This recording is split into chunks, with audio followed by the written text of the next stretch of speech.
Engineer Thangamuthu IPS academy அரசு பணி வெற்றியின் முதல் படி. ஹாய் எவ்ரிவன், குட் ஈவினிங்மா. ஸோ இன்றைக்கி வந்து பார்த்தீங்கன்னா சப்ஜெக்ட்டுக்குள்ளே ஃபஸ்ட்டு வீடியோ கொண்டு போக போகிறோம். கிளாஸ் நம்பர் 1 யூனிட் 5 வந்து பார்த்தீங்கன்னா நமக்கு economics and Tamil Nadu administration. So இதுக்கு முன்னாடி வந்து எக்கனாமிக்ஸ் மட்டும் தனியாக இருந்திருக்கும், இப்போ தமிழ்நாடு அட்மினிஸ்ட்ரேஷன் சேர்த்து படிக்கிறோம். ஸோ குரூப் 1 பாயிண்ட் ஆஃப் வியூவில் நான் ஃபஸ்ட்டு ஒர்க் உங்கள்கிட்ட சொல்லிட்டேன், அந்த ஒர்க்கை நீட்டாக பண்ணிடுங்க. எக்கனாமிக்ஸ் கிளாஸ் பார்க்க போகிறோம், அதுக்கு முன்னாடி தெளிவாக சொல்லிடுறேன். இந்த மேத் கிளாஸ் என்ன சொல்லணும் அதே தான். மேத்தமெட்டிக்ஸ் என்னால் முடிஞ்ச அளவுக்கு ப்ரிப்பேர் பண்ணி ப்ரீவியஸ் இயர் கொஸ்டினை சேர்த்து உங்களுக்காக எடுத்திருந்தேன். உங்களுக்கு என்னோட வே ஆஃப் அப்ரோச் பிடிச்சிருந்ததுனால ஃபாலோ பண்ணீங்க. ஓகே, அதே தான் நான் எக்கனாமிக்ஸ் சொல்கிறேன். ஒவ்வொரு சப்ஜெக்ட் எடுக்கும் போதுமே என்னோட வே ஆஃப் அப்ரோச் ஓகே உங்களுக்கு கன்வீனியன்ட்டாக இருக்குது அப்படின்னா அப்படியே ஃபாலோ பண்ணுங்கள். நான் என்னைய மட்டும் ஃபாலோ பண்ணுங்கன்னு நான் சொல்லலை, நீங்கள் நிறைய பேரை ஃபாலோ பண்ணலாம். பட் ஒரு ஸ்டேட்டிக்காக ஒரு லெவலுக்கு வந்துட்டீங்க, ஸ்டடி ஆகிட்டீங்க அப்படின்னா தான் நம்ம எக்ஸாம் பற்றி யோசிக்க முடியும். ரொம்ப வேவாக போய்கிட்டே இருந்தீங்க, நிறையா சேனல் பார்க்குறது, நிறையா மெட்டீரியல் தேடுறது, மெட்டீரியல் லிமிட்டேஷனே இல்லாமல் போச்சுன்னா அதுக்கே டைம் அதிகமாயிரும். அதனால பெஸ்ட்டாக 2 சேனல் உங்களுக்கு பிடிச்சது, புக்ஸு, ஸ்கூல் புக், அதை தாண்டி ஒரு மெட்டீரியல், அவ்வளோதான். அதுக்கு மேலே நீங்கள் போகக்கூடாது. எக்ஸாம் ஓரளவுக்கு ஒரு 75% சிலபஸ் முடிச்சதுக்கப்புறம் டெஸ்ட் பேட்ச் நிறையா போட்டு பாருங்கள், யூஸ்ஃபுல்லாக இருக்கும். சரிங்களா? ஸோ இன்றைக்கி வந்து பார்த்தீங்கன்னா எக்கனாமிக்ஸ் ஃபஸ்ட் கிளாஸ்.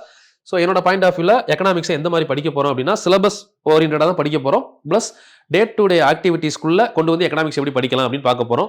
ஃபஸ்ட்டு ஒரு 2 கிளாஸ் வந்து பார்த்தீங்கன்னா மேஜர் தியரிகள் இருக்கும். அந்த தியரிஸில் ஃபுல் அண்ட் ஃபுல் ப்ரீவியஸ் இயரில் கேட்ட கொஸ்டின்ஸு இதெல்லாம் உள்ளே கொண்டு வந்திருப்பேன். அதுக்கடுத்து போக போக கான்செப்ட் அதிகமாக வரும். பட் சிலபஸ் ஆர்டரில் தான் போக போகிறோம். சரிங்களா? ஃபர்ஸ்ட் ஆஃப் ஆல் உங்களுக்கு நான் சிலபஸ் ஆல்ரெடி எழுத சொல்லியிருந்தேன். சிலபஸ் எந்த அளவுக்கு எழுதியிருக்கீங்கன்னு தெரியல. எழுதாதவங்க ஃபஸ்ட்டு எடுத்தோடனே அந்த ஒருக்கா சிலபஸை முடிச்சிருங்க. நான் சிலபஸை பற்றி இப்போ சொல்ல போகிறதில்ல. உங்கள்கிட்ட ஒரு டைம் சிலபஸ் எப்படி எழுதணும்னு ஷோ பண்ணிவிட்டு நான் கிளம்பிடுறேன். அடுத்த டாபிக்குள்ளே போயிடுறேன். சரிங்களா? இப்போ இந்திய பொருளாதாரம் மற்றும் தமிழ்நாட்டின் வளர்ச்சி நிர்வாகம் 50 மார்க்ஸ் அப்படின்னு ஃபஸ்ட்டு டாபிக் போட்டுட்டு ஃபஸ்ட்டு 1 இந்திய பொருளாதாரத்தின் இயல்புகள், இது 1. 2 5ஆண்டு திட்ட மாதிரிகள், இது சிலபஸை முதல் எழுதணும் ஃபர்ஸ்ட் பேஜில், அது எழுதிட்டு தான் அடுத்து வரணும். 3 5ஆண்டு திட்ட மாதிரிகள் ஒரு மதிப்பீடு. 3 வந்து திட்டக்குழு, நிதி ஆயோக், அடுத்து வருவாய் ஆதாரங்கள், ரிசர்வ் வங்கி, நிதி கொள்கை மற்றும் பணவியல் கொள்கை, இது 3 ஒரே இதில் வந்துடும். நிதி ஆணையம், மத்திய மாநில அரசுக்கான நிதி பகிர்வு. இதை 1 by 1 எழுதினாலும் ஓகே. ஒரு ஹெட்டிங் கீழே 1 by 1 நோட் பண்ணிக்கிறது பெஸ்ட் படிக்கிறப்போ. சரக்கு மற்றும் சேவை வரி, ஜிஎஸ்டி, இந்திய பொருளாதார அமைப்பு, வேலைவாய்ப்பு உருவாக்கம், நில சீர்திருத்தங்கள், இது தனியாக எழுதிக்கலாம். வேளாண்மையில் அறிவியல் தொழில்நுட்பத்தின் பங்கு, தொழில் வளர்ச்சி தனியாக எடுத்துக்கலாம். ஊரக நலன்சார் திட்டங்கள், தென் சமூக பிரச்சனை. ஸோ தமிழ்நாட்டின் மனிதவள மேம்பாட்டு குறியீடுகள்ல இருந்து நமக்கு எது ஆரம்பிக்குது அப்படின்னா தமிழ்நாடு அட்மினிஸ்ட்ரேஷன். அப்போ நமக்கு 2 ஒரே சிலபஸ்ல இருக்கிறப்போ வரிசையா எழுதிட்டே வந்துருங்க. நம்ம இந்த ஆர்டர்ல தான் போக போறோம். பட் நம்ம 2-3 டாபிக் கம்ப்ளீட் பண்ணும் போதே சில இடங்கள்ல அந்த குறியீடுகளை உள்ள கொண்டு வந்துருவோம். கரண்ட் அஃபேர்ஸ் பேஸ் பண்ணி அதையும் உள்ள எடுத்து தான் படிக்க போறோம். ஸோ தெளிவா படிங்க. உங்களுக்கு ஒவ்வொரு கிளாஸ் முடியும் போதும் ஏதாவது தேவைப்பட்டா கீழே கமெண்ட் பண்ணுங்க, அந்த ஏரியா உள்ள ஆட் பண்ணிடுவேன். சரிங்களா? அதனால 100% நம்பி நீங்க டிராவல் பண்ணும்போது உங்களுக்கு எல்லாத்தையும் கவர் பண்ணி தந்துடுறேன். ஒரு சப்ஜெக்டை ஒரு 2 வீக்ஸ் போகட்டும். உங்களுக்கு அதுக்குள்ள ஓகே நமக்கு இந்த சப்ஜெக்ட் மட்டும் போனா கொஞ்சம் போரிங்கா இருக்கு, 2 சப்ஜெக்ட் எடுப்போம்னு சொன்னா யூனிட் 6 உள்ள ஆட் பண்ணிடலாம். நீங்க சொல்லும் போது நான் ஆட் பண்ணிடுறேன். அது வரைக்கும் இந்த ஒரு சப்ஜெக்ட் முதல் பேசிக்கா கவர் பண்ணிடுவோம். சரிங்களா? இதை முதல் வரிசை எழுதிக்கோங்கம்மா. ஃபர்ஸ்ட் ஒர்க் அதுதான். நான் ரொம்ப நேரம் அதை பத்தி பேச விரும்பல, நீங்க பாத்துக்கோங்க. ஆல்ரெடி சொல்லிட்டேன் அந்த ஒர்க் எல்லாமே உங்களுக்கு. அதுக்கடுத்து உங்களுக்கு ஸ்கூல் புக் லிஸ்ட்டையுமே நான் உங்களுக்கு தனியாக எடுத்து அனுப்பிடுறேன். இது இல்லாம ஸ்கூல் புக் லிஸ்ட் உங்களுக்கு தனியாக எடுத்து கொடுத்துட்றேன். ஸோ அதை தனியாக ஃபாலோ பண்ணிக்கோங்க.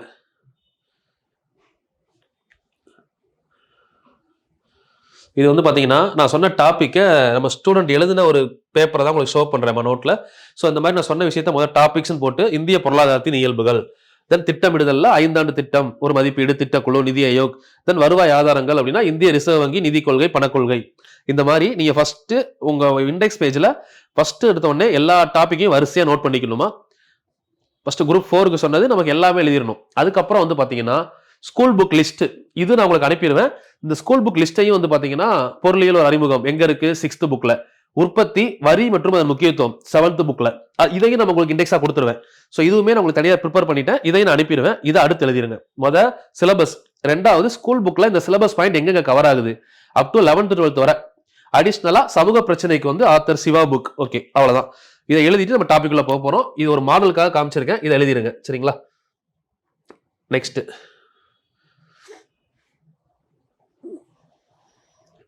ஸோ இதுதான் நான் உங்களுக்கு அனுப்ப போகிற டேட்டா. சொன்னேன் இல்லைங்களா? 6th புக் ஃபர்ஸ்ட் இருக்கிறது இந்த கலர் 6th புக், பொருளியல் ஒரு அறிமுகம். இந்த 2 டேட்டா வந்து பார்த்தீங்கன்னா 7th புக், அந்த கலர் மாறும்போதே தெரியும். ஸோ இது 8th புக்.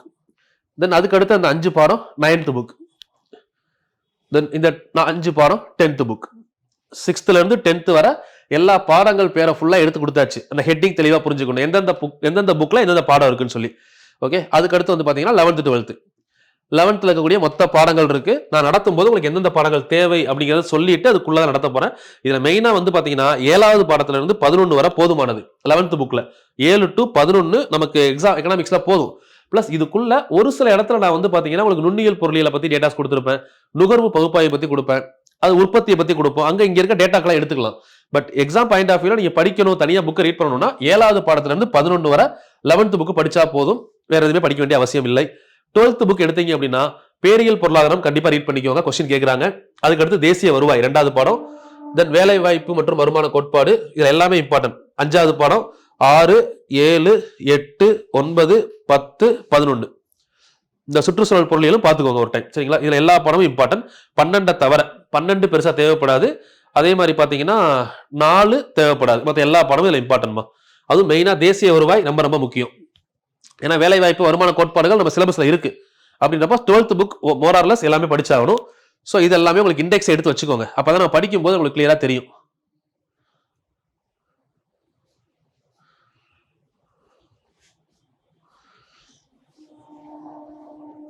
இது 11th புக் சொன்னேன் இல்லைங்களா, 7ல இருந்து 11 வரை. நான் எல்லாமே ஷோ பண்றதுக்கு ரீசன், இந்த பிடிஎஃப் எல்லாமே நம்ம காலையில வாட்ஸ்அப் குரூப் கீழே கொடுத்துருக்கேன், அந்த குரூப்ல அனுப்பிடுவேன். பிளஸ் அது இல்லாம நம்ம ER தங்கமுத்து IPS அகாடமி அப்படின்னு சொல்லக்கூடிய டெலகிராம் சேனல் இருக்கும். நீங்க நார்மலா டெலகிராம்ல ER தங்கமுத்து IPS அகாடமின்னு சர்ச் பண்ணுங்க, சேனல் வரும், அதில் ஜாயின் பண்ணிட்டு இதெல்லாம் டவுன்லோட் பண்ணிக்கோங்க, சரிங்களா? ஓகே, இப்போ நம்ம டைரக்டா டாபிக் உள்ள போலாம். ஃபர்ஸ்ட் ஒன் எக்கனாமிக்ஸ், ஹெட்டிங் போட்டுக்கோங்க. ஃபர்ஸ்ட் எக்கனாமிக்ஸ் வந்து இந்திய பொருளாதாரத்தின் தன்மைகள் அப்படின்னு ஸ்டார்ட் ஆயிருக்கும். அந்த பாடத்தை நம்ம ஃபர்ஸ்ட் வந்து ஒரு 3 கிளாஸ் படிக்க வேண்டியது இருக்கும். அதில் பேசிக்ஸ் எல்லாம் கவர் ஆயிரும். ஏன்னா அந்த ஒரு லைனுக்கு அப்புறம் டைரக்டா 5 இயர் பிளான் வந்துருக்கு சிலபஸ்ல. அப்போ ஃபர்ஸ்ட் வாட் இஸ் எக்கனாமிக்ஸ், எக்கனாமிக்ஸ்னா என்ன, சரிங்களா? இதில் நம்ம என்னென்ன பார்க்க போறோம்னு சொல்லிடுறேன். எக்கனாமிக்ஸ்னா என்ன, ஃபர்ஸ்ட் வேர்ல்டுல எப்படி உருவாச்சு, அந்த எக்கனாமிக்ஸ்ன்ற பேரை யாரு காயின் பண்ணது, அதுக்கப்புறம் வந்து பாத்தீங்கன்னா அந்த எக்கனாமிக்ஸ் அப்படிங்கிற ஒரு சப்ஜெக்ட் இந்தியாக்குள்ள எப்போ வந்துச்சு, நம்ம இந்தியா அப்படிங்கிற ஒரு நாடு உருவானதுக்கு அப்புறம் எப்படி நம்ம பொலிட்டிக்கலா திங்க் பண்ண ஆரம்பிச்சோம், எக்கனாமிக்கலா திங்க் பண்ண ஆரம்பிச்சோம். பொலிட்டிக்கல் அப்படின்னு பாத்தீங்கன்னா அட்மினிஸ்ட்ரேஷன், சரிங்களா, நிர்வாகம். அதுவே பொருளியல் அப்படின்னு பாத்தீங்கன்னா ஃபினான்ஸ். நம்ம பொருளியலா எப்ப திங்க் பண்ண ஆரம்பிச்சோம், எக்கனாமிக்கலா. இந்த 2 விஷயம் முக்கியம். இப்போ ஒரு வீட்டுடைய கட்டமைப்பு சமூகம் அப்படிங்கிறது அரசியல் ரீதியானது, அந்த வீட்டோட வருமானம் அப்படிங்கிறது பொருளியல் ரீதியானது. நம்ம பேசிக்கா நம்ம ஃபேமிலி வச்சு பார்த்தோம்னா, ஒரு ஃபேமிலியில அப்பா அம்மா இவங்களுக்கான ரோல் இதுதான், இவங்க ஃபேமிலியை பார்த்துக்கிறாங்க, இவங்களுக்கு கீழே இவங்க இருக்காங்க. அந்த புரோட்டோகாலை வந்து நம்ம பாலிட்டியா கன்சிடர் பண்ணோம்னா அந்த வீட்டுக்கு வரக்கூடிய வருமானம், அந்த வருமானம் அப்படிங்கிறது நமக்கு எதுல வந்துருன்னா எக்கனாமிக்கலா கால்குலேட் பண்ணிக்கலாம் ஆஸ் பர் ஃபேமிலி சினாரியோல பார்த்தோம்னா. ஸோ நான் இப்போ உங்களுக்கு வந்து பாத்தீங்கன்னா டைரக்டா பேரியல் அண்ட் நுண்ணியல் ரெண்டையும் மிங்கிள் பண்ணி பார்ப்போம். பேரியல் அப்படின்னா ஒரு பெரிய கம்பெனியோட இன்கம் அண்ட் எக்ஸ்பெண்டிச்சர், சிம்பிளா எடுத்துக்கலாம். அதுவே வந்து நுண்ணியல் அப்படின்னு எடுத்தோம்னா ஒரு ஃபேமிலியோட இன்கம் அண்ட் எக்ஸ்பெண்டிச்சர், அந்த லெவல் ஆஃப் இன்கம் அண்ட் எக்ஸ்பெண்டிச்சரோட வேல்யூ இருக்கு இல்லைங்களா, அது பெருசா இருந்தா பேரியல் மேக்ரோ எக்கனாமி, சின்ன லெவல் இருந்தா மைக்ரோ எக்கனாமி. இப்போ நீங்க பேங்க்ல ஓபன் பண்ற அக்கௌண்ட்ல current account and savings account ரெண்டுக்கு என்ன வித்தியாசம்? சேவிங்ஸ் அக்கௌண்ட் அப்படின்னா ஒரு தனி நபரோட வருமானம், சரிங்களா, சேவிங்ஸ், சேலரி அக்கௌண்ட் இதெல்லாம் சேவிங்ஸ்ல வந்துடும். பட் கரண்ட் அக்கௌண்ட் அப்படின்னா ஒரு கம்பெனியோட வருமானம், அதுல சேவிங்ஸ் அக்கௌண்ட் மாதிரி நிறைய ஃபேமிலியோட இன்கம் அதுல இருக்கும். ஸோ இவ்வளவுதான் ரெண்டுக்கும் உள்ள பேசிக் டிஃபரன்ஸ். இதெல்லாம் நம்ம உள்ள பார்க்க போறோம். அது மாதிரி 3 கிளாஸ் முடிச்சதுக்கு அப்புறம் எக்கனாமிக்கல் டேர்ம்ஸ்னே ஒரு கிளாஸ் போட போறேன். அதுல எல்லா டேர்ம்ஸுக்கும் அப்ரிவேஷன் படிக்கணும், சேம் திங் மீனிங் படிக்கணும். கண்டிப்பா அதை படிச்சீங்கன்னா நிறைய ஸ்டேட்மெண்ட் கொஸ்டின்ல நம்ம எலிமினேட் பண்ணி எடுக்க முடியும் ஆப்ஷன்ஸ். ஏன்னா சில பேருக்கு ட்ரிபிள் பி, சிம்பிளா ட்ரிபிள் பி அப்படின்னா அதுக்கு மீனிங் தெரியாது. PPP ட்ரிபிள் பி, அதுக்கு வந்து பாத்தீங்கன்னா பப்ளிக் பிரைவேட் பார்ட்னர்ஷிப் அப்படின்னு சொல்லி ஒரு மீனிங் இருக்கு. பப்ளிக் பிரைவேட் பேரிட்டி பார்ட்னர்ஷிப் அப்படின்னா என்ன மீனிங்னா பப்ளிக்கும் பிரைவேட்டும், பொதுத்துறையும் தனியார் துறையும் சேர்ந்து செயலாற்றுவது. இந்த செஸ் மெப்ஸ் இந்த மாதிரி இடங்கள்ல கவர்மெண்ட் வந்து பாத்தீங்கன்னா இப்ப இடம் லேண்ட் ப்ரொவைட் பண்றாங்க, அங்க இருக்கக்கூடிய மிஷினரி எல்லாம் பிரைவேட் ஒர்க் பண்றாங்க, வரக்கூடிய ஷேரை 60-40 இந்த ரேஞ்சில் ஷேர் பண்ணிக்கிறாங்க. இது வந்து ட்ரிபிள் பின்னு சொல்லுவோம். இன்னும் ஒரு ட்ரிபிள் பி எங்க சொல்லுவோம் அப்படின்னா பப்ளிக் பர்ச்சேசிங் பவர் அப்படின்னு சொல்லலாம். பர்ச்சேசிங் பவர் பேரிட்டின்னு சொல்லுவாங்க. அது பர்ச்சேசிங் பவர் அப்படின்னா என்ன மீனிங்? நம்மளுடைய வாங்கும் சக்தி, பர்ச்சேசிங் பவர்னா வாங்கும் சக்தி, ஒரு மனிதனின் வாங்கும் சக்தி அப்படின்னு சொல்லலாம் பர்ச்சேசிங் பவர். அதையும் ட்ரிபிள் பி சொல்லுவாங்க, சரிங்களா. நம்ம ட்ரிபிள் பி ஜிடிபின்னு சொல்லுவோம்ல, வாங்கும் சக்தி அடிப்படையில் ஜிடிபின்னு சொல்லுவோம், சரிங்களா. ஸோ அப்போ அதெல்லாம் வந்து பாத்தீங்கன்னா நமக்கு இங்க தெரியணும் ட்ரிபிள் பினா என்ன, அது மாதிரி பாத்தீங்கன்னா எல்பிஜி அப்படிங்கிற விஷயத்த நம்ம புதிய பொருளாதார கொள்கை 1991 ஜூலை 24 கொண்டு வந்திருப்பாங்க. அதுல வந்து பாத்தீங்கன்னா லிபரலைசேஷன், பிரைவேடைசேஷன், குளோபலைசேஷன் இந்த டேர்மை மென்ஷன் பண்றதுக்கு எல்பிஜி யூஸ் பண்ணுவோம். பட் எல்பிஜியோட ஃபுல் ஃபார்ம்னு கேட்டா அதுக்கு மீனிங் என்னது? Liquefied petroleum gas. ரெண்டையும் போட்டு கன்ஃபியூஸ் பண்ணிக்க கூடாது. எல்பிஜிங்கிற பாலிசி வேற, எல்பிஜியோட அப்ரிவேஷன் வேற. ஓகேங்களா? ஸோ இந்த மாதிரி விஷயங்களை நம்ம முதல்ல பேசிக்கா ஒரு 3 கிளாஸ் போகவும் கத்துக்கலாம். ஏன்னா அப்படி கொண்டு போனா டாபிக்லயே போகாத ஃபீல் ஆகும். 2-3 கிளாஸ் போனதுக்கு அப்புறம் நான் அந்த விஷயத்த கொடுக்குறேன் தனியா. அது மாதிரி பாலிட்டி படிக்கிறப்போ பாலிட்டிலையும் சேம் அதே மாதிரி உங்களுக்கு அந்த அப்ரிவேஷன்ஸும் உள்ள இருக்கக்கூடிய டெக்னிக்கல் டேர்மோட மீனிங் தெரியணும். அப்பதான் சப்ஜெக்ட் படிக்கிற இன்ட்ரெஸ்ட் வரும். சரிங்களா? ஓகே, ஃபர்ஸ்ட் எழுதிக்கோங்க. அப்படியே பிடிஎஃப் அனுப்பிடுறேன். பட் அதுக்கு முன்னாடி நீங்க எழுதிக்கோங்க நீட்டா. இந்த நோட்ஸ் ஆஃப்லாம் நீங்க எழுதிதான் படிக்கணும். நான் ஹேண்ட் ரிட்டன்ல கொடுக்குற நோட்ஸ் ஸ்கூல் புக் ஓப்பன் பண்ணி நடத்துவேன். அதெல்லாம் நீங்க எழுதி வச்சு தான் படிக்கணும். எக்கனாமிக்ஸ் பொருளாதாரம் பாயிண்ட் நம்பர் 1 என்ன எழுதணும் அப்படின்னா, பொருளாதாரம் அப்படிங்கிற வார்த்தை எங்க இருந்து எடுக்கப்பட்டது? The word economics is drawn from Greek word. எங்க இருந்து எடுத்தாங்க அப்படின்னா கிரேக்க சொல், கிரேக்க வார்த்தையான ஐகோனோமிக்ஸ் அப்படிங்கிற வார்த்தையில இருந்து எடுத்திருப்பாங்கம்மா. அது என்ன வார்த்தை அப்படின்னா கிரேக் வார்த்தை. அந்த ஐகோனோமிக்ஸ் அதாவது ஐகோனோமியா அப்படிங்கிற வார்த்தை ரெண்டா ஸ்பிளிட் பண்ணி நம்ம அதோட மீனிங்கை பார்க்க போறோம். ஐகோனோமிக்ஸ் அப்படிங்கிறத ஐகோஸ் நெமின் அப்படின்னு பிரிக்கிறாங்க கிரீக்ல. சரிங்களா? அதுல கிரீக்ல ஐகோஸ் அப்படின்னா இல்லங்கள், அதாவது ஹவுஸ் ஹோல்டு, இல்லம், வீடுன்னு அர்த்தம். நெமின் அப்படின்னா நிர்வாகம், வழக்கம், விதி, அதாவது அட்மினிஸ்ட்ரேஷன் ஆர் ரூல். அப்போ அட்மினிஸ்ட்ரேஷன் ஆஃப் ஹவுஸ் இதத்தான் வந்து பாத்தீங்கன்னா ஐகோனோமிக்ஸ் அப்படின்னு சொல்லி கிரீக்ல சொன்னாங்க. ஒரு வீட்டை நிர்வாகம் பண்ற ஒரு கான்செப்ட்ல இருந்து தான் ஒரு நாட்டை நிர்வாகம் பண்ணக்கூடிய கான்செப்ட் வந்திருக்கு. சரிங்களா? ஃபார் பினான்சியலி அந்த இடத்தை தான் நம்ம என்ன சொல்றோம்? பொருளாதாரம் அப்படின்னு சொல்றோம். அப்ப பொருளாதாரம் என்ற வார்த்தை எங்கிருந்து பெறப்பட்டதுன்னு கேட்டாங்கன்னா கிரேக்க வார்த்தையான ஐகோனோமிக்ஸ். ஐகோஸ் அப்படின்னா இல்லங்கள், நெமின் அப்படின்னா நிர்வாகம், வழக்கம் அல்லது விதி. எடுக்கப்பட்ட லாங்குவேஜ் கிரீக். சரிங்களா? இது ஃபர்ஸ்ட் ஒன் வேர்ட். அதுக்கப்புறம் 19ஆம் நூற்றாண்டின் பிற்பகுதி. அப்போ முதல்ல இது பார்த்துக்கோங்க. 19ஆம் நூற்றாண்டின் பிற்பகுதினா என்ன? ஃபர்ஸ்ட் 19ஆம் நூற்றாண்டு அப்படின்னு எடுத்தோம்னா 1850க்கு அப்புறம் 1900 நோக்கி வரக்கூடியதுதான் 19ஆம் நூற்றாண்டு. இப்ப நம்ம போய்கிட்டு இருக்கிறது 21ஆம் நூற்றாண்டு. சரிங்களா? அப்போ 19ஆம் நூற்றாண்டின் பிற்பகுதியில அரசியல் பொருளாதாரம் அப்படின்னு அழைக்கப்பட்டது. அரசியலையும் பொருளாதாரத்தையும் சேர்த்து சொல்லியிருக்காங்க, பொலிட்டிக்கல் எக்கனாமி அப்படின்னு சொல்லி. அது பிற்காலத்துல என்ன ஆச்சு அப்படின்னு பாத்தீங்கன்னா, ஆல்ஃபிரட் மார்ஷல் என்ற எக்கனாமிஸ்ட், ஆல்ஃபிரட் மார்ஷல் அப்படின்ற பொருளாதார அறிஞரால் பொருளியல் என மாற்றப்பட்டது. அரசியல் பொருளாதாரத்தை பொருளியல் என மாற்றியவர் யார் அப்படின்னு கேட்டா ஆல்ஃபிரட் மார்ஷல். சரிங்களா? பாயிண்ட், முக்கியமான பாயிண்ட். இதுக்கப்புறம் இந்த பொருளியல் அப்படின்னா எக்கனாமிக்ஸ் அப்படின்னு சொல்லிட்டாங்க. அரசியல் பொருளியல் அப்படிங்கிறதுல அரசியல் வேற, பொருளியல் வேற அப்படின்னு சொல்றாங்க. சோ அப்போ அரசியல் வேற, பொருளியல் வேற. இந்த பொருளியல் ஒரு கைண்ட் ஆஃப் வியூல தான் நம்ம பார்க்கணுமா அப்படின்னு பார்த்தா ரெண்டா பிரிக்கலாம். ஒன்னு வந்து பாத்தீங்க அப்படின்னா நான் சொன்ன மாதிரி ஒரு ஃபேமிலியோட இன்கம், இன்னும் ஒன்னு ஒரு கண்ட்ரியோட இன்கம். ரெண்டுக்கும் ரொம்ப டிஃபரன்ஸ் இருக்கு. இதுல இருக்கக்கூடிய கேரக்டர் கம்மி. ஒரு ஃபேமிலின்னு பார்த்தா அப்பா, அம்மா, பையன் இல்ல பொண்ணு 4 பேர், அவ்வளவுதான் அவங்க இன்கம். அதுல யார் யார் வேலைக்கு போறாங்களோ அவங்க இன்கம் மட்டும் வரும். அதுவே ஒரு கண்ட்ரின்னு பார்த்தா அதுல எவ்வளவு பீப்புள் இருக்காங்க, எவ்வளவு கைண்ட் ஆஃப் செக்டார்ஸ் இருக்கு, எவ்வளவு டிபார்ட்மெண்ட்ஸ் இருக்கு, எவ்வளவு ஒர்க் பண்றாங்க, எவ்வளவு பேர் ஒர்க் பண்ணாம இருக்கிறாங்க, எப்படி growth இருக்கு, growth இல்லை, இந்த மாதிரி நிறைய விஷயங்கள் அனலைஸ் பண்றோம்ல. அப்போ அதை ரெண்டா பிரிக்கிறாங்க. பொருளியல மேக்ரோ, மைக்ரோ, பேரியல் பொருளியல், நுண்ணியல் பொருளியல். இதை பிரிச்சது யார் அப்படின்னு கேட்டீங்கன்னா ராக்னர் ஃப்ரிக்ஸ் அப்படிங்கிறவர் தான் பொருளியல மேக்ரோ, மைக்ரோன்னு சொல்லி ரெண்டா பிரிச்சிருப்பாரு. பிரிச்ச வருஷம் 1933. 1933ல நுண்ணியல் பொருளியல், பேரியல் பொருளியல் ரெண்டா பிரிச்சவர் ராக்னர் ஃப்ரிக்ஸ். சோ இந்த நுண்ணியல் பேரியல் பிரிச்சாரு. பட் அவரால் அந்த விஷயத்தை வேர்ல்டு ஃபுல்லா கொண்டு போய் சேர்க்க முடியல. ஆனா இந்த பேரியல், நுண்ணியல் அப்படிங்கிற பொருளியலோட வகைகளை உலகம் ஃபுல்லா பிரபலப்படுத்தியவர் யார் அப்படின்னு பாத்தீங்கன்னா ஜேஎம் கீன்ஸ். நவீன பொருளாதாரத்தின் தந்தை என அழைக்கப்படக்கூடிய ஜேஎம் கீன்ஸ். அவர் வந்து பாத்தீங்கன்னா 1936ல ஜான் மேனார்ட் கீன்ஸ் அப்படின்னு சொல்லுவாங்க. ஜேஎம் கீன்ஸ் அவர் தான் என்ன பண்ணிருப்பாருன்னா the general theory of employment, interest and money அப்படின்னு சொல்லி ஒரு புக் எழுதுறாரு. எம்ப்ளாய்மெண்ட், வேலை வாய்ப்பு, வட்டி மற்றும் பணம் பற்றிய கோட்பாடு. 1929ல பொருளாதார பெருமந்தம் ஏற்பட்டப்போ ஒரு சில முதலாளிகள் கையில மட்டுமே பாத்தீங்கன்னா எல்லா அமௌண்ட்டும் ஸ்டாக்னண்டா இருந்திருக்கும். வெளியே மணி சர்க்குலேட்ல வந்திருக்காது. அந்த மணியை வெளியே கொண்டு வரதுக்கு இவரோட பாலிசி யூஸ் ஆயிருக்கும். அதனாலதான் அவர் நவீன பொருளியலின் தந்தை அப்படின்னு அழைக்கிறாங்க ஜேஎம் கீன்ஸ். சரிங்களா?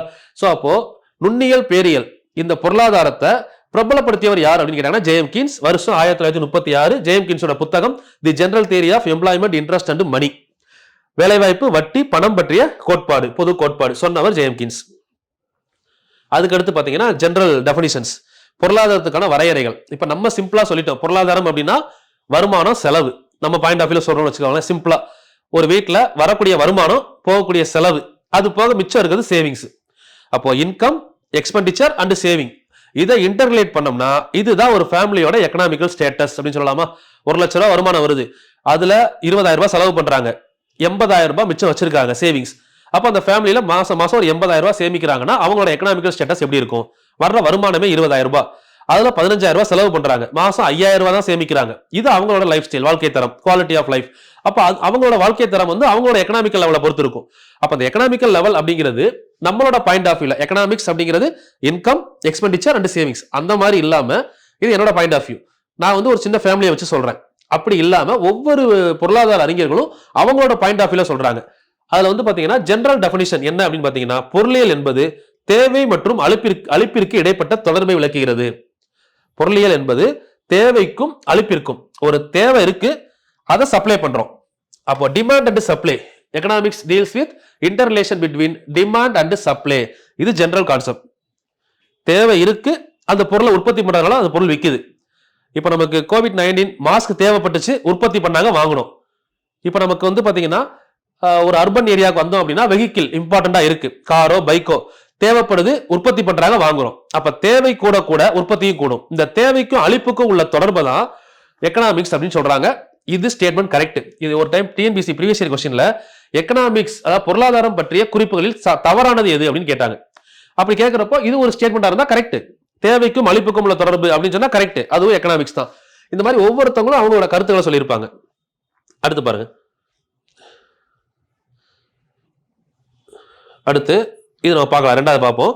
அதுக்கு அடுத்து பாருங்க, study about the production with optimum utilisation of resources. Study about the production அப்படின்னா உற்பத்தி, with optimum utilisation of resources to satisfy the wants of customer, to satisfy the wants of customer, then distribution and consumption of goods and services is called economics அப்படின்னு சொல்றாங்க. இதுக்கு meaning என்னன்னா, இயற்கையில் கிடைக்கக்கூடிய வளங்கள், நேச்சுரலா கிடைக்கக்கூடிய வளங்களை பயன்படுத்தி மக்களின் தேவையை பூர்த்தி செய்யணும், அதுதான் அவுட்புட். இப்போ நம்ம இந்த எக்கனாமிக்ஸோட இன்புட் என்ன அப்படின்னா, ஃபர்ஸ்ட் நேச்சர். நேச்சர்ல என்ன கிடைக்குதோ அதை எடுத்து அவுட்புட்டா ஒரு பொருள் பண்ண போறோம். அந்த பொருள் பண்றதுக்கு ஃபர்ஸ்ட் நேச்சர் வேணும்ல. இப்போ ஒரு ஷர்ட் வாங்கணும் அப்படின்னா ஷர்ட் எங்க இருந்து கிடைக்கும்? பருத்தி விளையணும், அடுத்து நெசவாலைக்கு வரணும், அங்கிருந்து துணியா மாறணும், அதுக்கப்புறம் நமக்கு ட்ரெஸ் வெளியே வருது. அப்போ நேச்சர்ல தேவையான பொருளை யூஸ் பண்ணி அதுல இருந்து அவுட்புட் நமக்கு தேவையானதை கொண்டு வரோம்ல, இதுதான் வந்து எக்கனாமிக்ஸ். இதுக்குள்ள யாரெல்லாம் இருக்காங்க அப்படின்னு பாத்தீங்கன்னா, பொருட்களை உற்பத்தி செய்து பகிர்ந்தளித்தல் கான்செப்ட் பாருங்க. இயற்கையில் உள்ள வளங்களை திறம்பட பயன்படுத்தி மக்களின் தேவையை பூர்த்தி செய்யும் வகையில், இது இம்பார்ட்டன்ட். சாட்டிஸ்ஃபை பண்ணணும், கஸ்டமரை சாட்டிஸ்ஃபை பண்ணாதான் அந்த தொழில் விரிவடையும். இல்ல கஸ்டமரை சாட்டிஸ்ஃபை பண்ணாம நான் ஒன்னு தயாரிச்சுக்கிட்டே இருப்பேன், அதை யாருமே வாங்க மாட்டாங்கன்னா அது வேஸ்ட். அப்போ மக்களை பூர்த்தி செய்யும் வகையில் பொருட்கள் மற்றும் பணிகளை, கூட்ஸ் அண்ட் சர்வீஸ் உற்பத்தி செய்யறதுக்கு பேர் தான் பொருளாதாரம்னு சொல்றாங்க. மீனிங் புரியுதா? இது வந்து ஆக்சுவலா காமர்ஸோட டெஃபினிஷன். வணிகம், நேச்சர்ல இருந்து ஒரு சோர்ஸை எடுத்து நமக்கு தேவையான ப்ராடக்டை பண்ணி அந்த ப்ராடக்ட் மக்களோட விருப்பத்தை பூர்த்தி பண்ணணும், அதை மக்கள்கிட்ட கொண்டு போய் சேர்க்கணும், இதுக்கு பேர் பொருளாதாரம். இப்படி சொன்னா இதுவும் கரெக்ட், இதுவும் புக் டெஃபினிஷன் தான். சரிங்களா? 2. அதுக்கப்புறம் பாருங்க, முக்கியமான அறிஞர்கள் 2 பேர். ஏஜே பிரவுன், இவர் என்ன சொல்றாருன்னா, மக்கள் தங்கள் பிழைப்பை அமைத்துக் கொள்ளும் முறை அப்படின்னு சொல்றாரு. Way of living is economics அப்படின்னு சிம்பிளா சொல்லிடுறாரு. மக்கள் தங்கள் பிழைப்பை அமைத்துக் கொள்ளும் முறை. ஒருத்தர் எந்த லெவல்ல இருக்கு, நம்ம சொல்லுவோம்ல லைஃப் ஸ்டைல், அவர் போற ட்ரெஸ்ஸிங், அவரோட காஸ்டியூம் பிளஸ் அவரோட வெஹிக்கிள், அதை வச்சே நம்ம சொல்லிடலாம் அவங்க லைஃப் ஸ்டைல் எப்படி இருக்காங்க, மிடில் கிளாஸா ஹை கிளாஸா மெஷர் பண்ணலாம்ல. சோ இதை தான் இவர் சொல்றாரு ஏஜே பிரவுன். மக்கள் தங்கள் பிழைப்பை அமைத்துக் கொள்ளும் முறை தான் எக்கனாமிக்ஸ், அதுவும் கரெக்ட். சொன்னவர் யாருன்னு கேட்டா ஏஜே பிரவுன். நான் எடுக்கிற பாயிண்ட்லாம் ஸ்கூல் புக்ஸ் தான் மேக்ஸிமம். அது மாதிரி ஜேஆர் ஹிக்ஸ் என்ன சொல்றாரு அப்படின்னா, நுகர்வோரின் விருப்பங்களை பூர்த்தி செய்வதற்காக, நல்லா புரிஞ்சுக்கணும், satisfy the wants of customer, பூர்த்தி செய்வதற்காக பொருட்கள் மற்றும் சேவைகளை தயாரிக்கும், to produce the goods and service, தயாரிக்கும் உற்பத்தியாளர், ப்ரொடியூசர் அண்ட் லேபர், அவங்களுக்குள்ள ரிலேஷன் தான் சொல்றாங்க. The interrelation between producer and labour to produce the goods and service and satisfy the wants of customer. ஓகேவா? நுகர்வோரின் விருப்பங்களை பூர்த்தி செய்ய பொருட்கள் மற்றும் சேவைகளை தயாரிக்கும் உற்பத்தியாளருக்கும் பணியாளருக்கும் இடையே உள்ள கூட்டுறவே பொருளாதாரம். இதை சொன்னவர் ஜேஆர் ஹிக்ஸ். அப்போ ஒரு ஸ்டேட்மெண்ட் கொடுத்துட்டு இவர் சொன்னாரா அப்படின்னு கேட்கலாம். இல்ல ஸ்டேட்மெண்ட்டை கொடுத்து இந்த ஸ்டேட்மெண்ட்டை கொடுத்துட்டு ஏஜே பிரவுன் இதை கூறியவர் அப்படின்னு கொடுத்தாங்கன்னா தவறு. இந்த மாதிரி ஸ்டேட்மெண்ட் கொஸ்டின்ல கேட்க முடியும். இதெல்லாமே நம்ம 11th புக்ல தெளிவா கொடுத்துருக்காங்க, பார்த்துக்கோங்க. சரிங்களா? எழுதிட்டு அப்படியே படிச்சிருங்க. அப்படியே பாஸ் பண்ணி வச்சுட்டு எழுதுங்க எல்லாமே. ஓகே. இதுக்கப்புறம் வந்து ஒரு சில ஸ்டேட்டிக் ஏரியா பார்க்க போறோம். இப்போ நம்ம பொருளாதாரம்னா என்ன அப்படின்னு பார்த்தோம். பொருளாதாரம்ன்றது எந்த இடத்துல எந்த மொழியில இருந்து எடுக்கப்பட்டதுன்னு பார்த்தோம். எப்படி எல்லாம் டெஃபினிஷன் சொல்றாங்க அப்படின்னு பார்த்தோம். இவ்வளவுதான் பார்த்திருக்கோம். இதுக்கப்புறம் வந்து பாத்தீங்கன்னா அந்த பொருளாதாரத்துக்கான சைக்கிள், எக்கனாமிக்கல் சைக்கிளை ஒரு டைம் பார்த்துடலாம். அது ஸ்கிப் பண்ணோம்ல. எக்கனாமிக்கல் சைக்கிள் எப்படி இருக்குன்னு பாருங்க. ஸோ இது பேசிக் டேர்ம் தான். எக்கனாமிக்கல் சைக்கிள்ல லேயர் பை லேயரா வந்தீங்கன்னா first layer is demand, second one is production, third one is distribution, fourth one is supply, fifth one is consumption. Demand அப்படின்னு சொன்னா தேவை, ப்ரொடக்ஷன் அப்படின்னா உற்பத்தி, டிஸ்ட்ரிபியூஷன் அப்படின்னா பகிர்வு, பகிர்ந்தளித்தல், சப்ளை அப்படின்னு எடுத்தீங்கன்னா அளிப்பு, இது பகிர்வு, இது அளிப்பு, கன்சம்ஷன் அப்படின்னா நுகர்வு, நுகர்ச்சி. இப்போ கஸ்டமர் வேற, கன்சியூமர் வேற, ரெண்டுக்கு வித்தியாசம் புரியுமா? இப்போ இந்த கன்சம்ஷன் வந்ததுனால சொல்றேன். கன்சம்ஷன் வார்த்தை பார்க்குறோம்ல. அப்போ கன்சியூமர் யாரு, கஸ்டமர் யாரு? All customers are called consumer or கரெக்டா? இல்ல all consumers are called customer, இது கரெக்டா? கன்சியூமருக்கு தமிழ் மீனிங் நுகர்வோர், கஸ்டமருக்கு தமிழ் மீனிங் வாடிக்கையாளர். எல்லா வாடிக்கையாளரும் நுகர்வோர், இல்ல எல்லா நுகர்வோரும் வாடிக்கையாளர், இதுல எது சரி? யோசிச்சு பாருங்க. அப்ப நுகர்வோருக்கு வாடிக்கையாளருக்கு என்ன வித்தியாசம் தெரியணும்ல. இப்ப கஸ்டமர் அப்படின்னா ஒரு பொருளை ரெகுலரா போய் வாங்குறவங்க கஸ்டமர். நுகர்வோர் அப்படின்னா ஒரு பொருளை வாங்கி யூஸ் பண்றவங்க நுகர்வோர். சிம்பிளா எடுத்துக்கிட்டோம்னா, இப்ப நான் வந்து பாத்தீங்கன்னா கடையில போயிட்டு ஒரு தக்காளி வாங்குறோம்னு வைங்க வீட்டுல. நான் யார் அப்படின்னு கேட்டீங்கன்னா, நான் கடைக்காரருக்கு போற ஒரு வாடிக்கையாளர், கஸ்டமர். அதை வாங்கி இப்ப நானே சாப்பிடுறதுனால நான் தான் நுகர்வோர். ஓகேங்களா? Customer as well as consumer. இதுவே ஒரு வீட்டு பக்கத்துல இருக்க ஒரு பெட்டி கடை, அங்க காய்கறி விற்கிறாங்க. அவரு போய் மார்க்கெட்ல வாங்குறாருல, அப்போ அந்த மார்க்கெட்ல வாங்கக்கூடிய கடைக்காரர் one of the customer but not a consumer. அவர் அதை கன்சியூம் பண்ணல, பட் அதை என்ன பண்றாரு, கஸ்டம் பண்றாரு, வாங்கிட்டு வர்றாரு. சோ இதுதான் விஷயம். சரிங்களா? சோ அப்ப கன்சம்ஷன் அப்படின்னா நுகர்வு, ஒருத்தர் தேவைக்கு வாங்கி யூஸ் பண்றது. ஏன்னா இந்த இடத்துல டிஸ்ட்ரிபியூஷன்ற வார்த்தைக்கும் இதுக்கு வித்தியாசம் இருக்கணும். இந்த டிஸ்ட்ரிபியூஷன் யாருக்கு அப்படின்னா, எக்ஸாம்பிள் ஒரு கார் கம்பெனி எடுத்துக்கோங்க. டிமாண்ட் இருக்கு, ப்ரொடக்ஷன் ஸ்டார்ட் பண்ணிட்டாங்க. ப்ரொடக்ஷன் பண்ண காரை டிஸ்ட்ரிபியூஷன் பண்றாங்க, பகிர்ந்தளிக்கிறாங்க. அது எங்க போகுது அப்படின்னா ஷோரூம் போகும். இந்த ஷோரூமுக்கு கார் போகுது, அதுக்கு பேர் டிஸ்ட்ரிபியூஷன், பகிர்வு. ஷோரூம் இவங்களுடைய மெயின் கம்பெனியோட ஒரு கஸ்டமர், அவ்வளவுதான். ஆனா அவங்க கன்சியூமர் கிடையாது. பட் அது சப்ளை ஆகி எங்க கடைசியா போகுது, கன்சியூமர் கைக்கு போகுது. The end user is called consumer. ஷார்ட்டா சொல்லணும்னா, இப்ப வாங்குறவங்க எல்லாரும் கஸ்டமர், அதோட எண்ட் யூசர் இருக்காங்கல்ல, கடைசி அதை பயன்படுத்துறவங்களுக்கு பேர் தான் கன்சியூமர். ஓகேவா? அப்போ ஒரு கார் வந்து சிம்பிளா எடுத்தோம்னா, இந்த இடத்துக்கு வாங்க, இந்த கார் இடத்துக்கே ஒரு சின்ன ஸ்டோரி. இதுல வந்து பாருங்க, டிமாண்ட் அப்படின்னு சொல்றோம். சோ அந்த இடத்துலயே நமக்கான பாயிண்ட்ஸ் கிளியரா புரியணும். டிமாண்ட்னா என்ன? டிமாண்ட் அப்படின்றது தேவை. டிமாண்ட் வேற, டிசைர் வேற. நமக்கு ஆட்டோமேட்டிக்கா ஃபர்ஸ்ட் கிளிக் ஆகக்கூடிய விஷயம் டிசைர், நாட் ஏ டிமாண்ட். இப்போ example, steps to create original demand. இது மாதிரி தெரிஞ்சுக்கணும். ஒருத்தருக்கு டிமாண்ட் எப்படி ஒரிஜினலா கிரியேட் ஆகும் அப்படின்னா, ஃபர்ஸ்ட் ஸ்டெப் என்னன்னா desire to buy. Desire to பைனா ஆசை. ஃபர்ஸ்ட் ஆசை, ரெண்டாவது முடிவு, மூணாவது தான் எபிலிட்டி, நாலாவது ஸ்டெப் தான் டிமாண்ட். டிமாண்ட் டைரக்டா கிரியேட் ஆகாது. இப்போ நம்மளே எடுத்துக்கோங்களேன், சிம்பிள் திங். நீங்க வந்து இப்போ ஃபர்ஸ்ட் ஸ்டார்டிங்ல ரோட்ல போறப்போ, ஒரு காலேஜ் படிக்கிற ஏஜ்ல, காலேஜ் முடிச்ச உடனே வெளியே போறப்போ ஒரு கார் பாக்குறீங்க, ஒரு ஆடி ஆர் பிஎம்வே ஏதாவது ஒரு காரை பாக்குறீங்க. பார்த்த உடனே என்ன நினைக்கிறோம், அந்த கார் நம்ம வாங்கலாம். அது டிசைரா டிமாண்டா? நல்லா திங்க் பண்ணணும். அது டிசைர், நாட் ஏ டிமாண்ட். இப்போ காலேஜ் டேஸ்ல பாக்குறோம், நமக்கு பார்த்த உடனே பிஎம்வே கார் பிடிச்சிருக்கு, வாங்கணும்னு நினைக்கிறோம். தட் இஸ் ஏ டிசைர், ஆசை. அப்போ இந்த ஆசை எல்லாமே டிமாண்டா மாறுமா? நீங்க கார் வாங்கணும்னு நினைச்ச உடனே கம்பெனி ப்ரொடியூஸ் பண்ணிடுவாங்கன்னா பண்ண மாட்டாங்க. இப்போ உங்களை மாதிரி பாக்குற லட்சக்கணக்கான பேர் பிஎம்வே வாங்கணும்னு ஆசைப்படுறாங்க. நீங்க படுற ஆசையெல்லாம் வந்து சப்ளைவா மாறாது. Demand is converted to supply, desire is not converted to supply. புரிஞ்சுக்கணும். ஆசை எல்லாமே அழிப்பா மாற போறது இல்லை, ஆனா தேவையெல்லாம் அழிப்பா மாறும். அதுதான் எக்கனாமிக் ரூல். அப்போ இந்த டிமாண்ட் எப்ப கிரியேட் ஆகுது? ஒரு டிசைர்ல இருந்து டிமாண்ட் எப்ப கிரியேட் ஆகுது? Previous year question. Which factor டிசைரை டிமாண்டா கன்வெர்ட் பண்ணுது? ஆசையை தேவையாக மாற்றும் காரணி எது அப்படின்னு பாத்தீங்கன்னா, ஃபர்ஸ்ட் உங்களுக்கு ஆசைப்படுறீங்க. இதுவே நீங்க காலேஜ் முடிச்சுட்டு ஒர்க் எல்லாம் போயிட்டீங்க. ஒர்க் பண்ணிக்கிட்டு இருக்கிறப்போ உங்களுக்கு அப்போ ஒரு கார் வாங்கணும்னு தோணுது. அப்போ உங்களுக்கு ஆசை இல்ல, தேவை இருக்குது. அந்த தேவை எப்ப கிரியேட் ஆகுது அப்படின்னா, கார் வாங்கணும்னு பாக்குறீங்க, அப்பவும் பிஎம்வே பாப்பீங்க. பட் பிஎம்வே கார் பார்த்ததுக்கு அப்புறம் நம்ம ரெண்டாவது டிசிஷன் டு பை, கண்டிப்பா வாங்கியே ஆகணும்னு நினைக்கிறோம். அதுக்கு அடுத்து மூணாவது எபிலிட்டி. இந்த எபிலிட்டி தான் வந்து டிசைடிங் ஃபேக்டர். மூணாவது என்ன பண்ணுவோம், கார் வாங்கியே ஆகணும். பட் அப்ப என்ன யோசிப்போம், நமக்கு வரக்கூடிய இன்கம் எவ்வளோ, 30,000 ரூபாய் இன்கம் வாங்குறோமா, 20 to 30. அப்போ நம்ம அதில் கொண்டு போய் வீட்டு வாடகையோ ஓன் ஹவுஸாக இருந்தால் மற்ற கரண்ட் பில் இபி எல்லாம் கால்குலேட் பண்ணுறோம். இது போக நம்ம சேவிங்ஸ், அந்த சேவிங்ஸ் எல்லாம் சேர்த்து ஒரு 15,000 ரூபாய் செலவாயிருச்சு. எக்ஸஸாக நம்ம கையில் எவ்வளோ இருக்கு, 10,000 ரூபாய் இருக்கு. அந்த 10,000 ரூபாய் டியூ போட்டால் எந்த கார் வாங்க முடியும் அப்படின்னு யோசிக்கிறோம். 10,000 ரூபாயில இருந்து 15,000 ரூபாய் டியூல கார் வாங்கணும் அப்படின்னா நம்ம சுசுக்கியோ இல்ல ஹூண்டாயோ போகணும், பிஎம்வே போக முடியாது. அப்போ அந்த எபிலிட்டி தான் நமக்கு வந்து டிமாண்டை கிரியேட் பண்றது. அப்போ டிசைரை டிமாண்டா மாற்றக்கூடியது என்னது, எபிலிட்டி. இந்த எபிலிட்டியை நம்ம எக்கனாமிக்கல் டேர்ம்ல சொன்னோம்னா அதுதான் PPP, public purchasing parity or public purchasing power. மக்களின் வாங்கும் சக்தி. இந்த வாங்கும் சக்தி தான் டிமாண்டை கிரியேட் பண்றது. ஆசை டிமாண்டை கிரியேட் பண்ணாது, ஆசை டிசைர், அது டிசைராகவே தான் இருக்கும். அதை டிமாண்டா மாற்றக்கூடிய ஒரு ஃபேக்டர் தான் PPP, வாங்கும் சக்தி.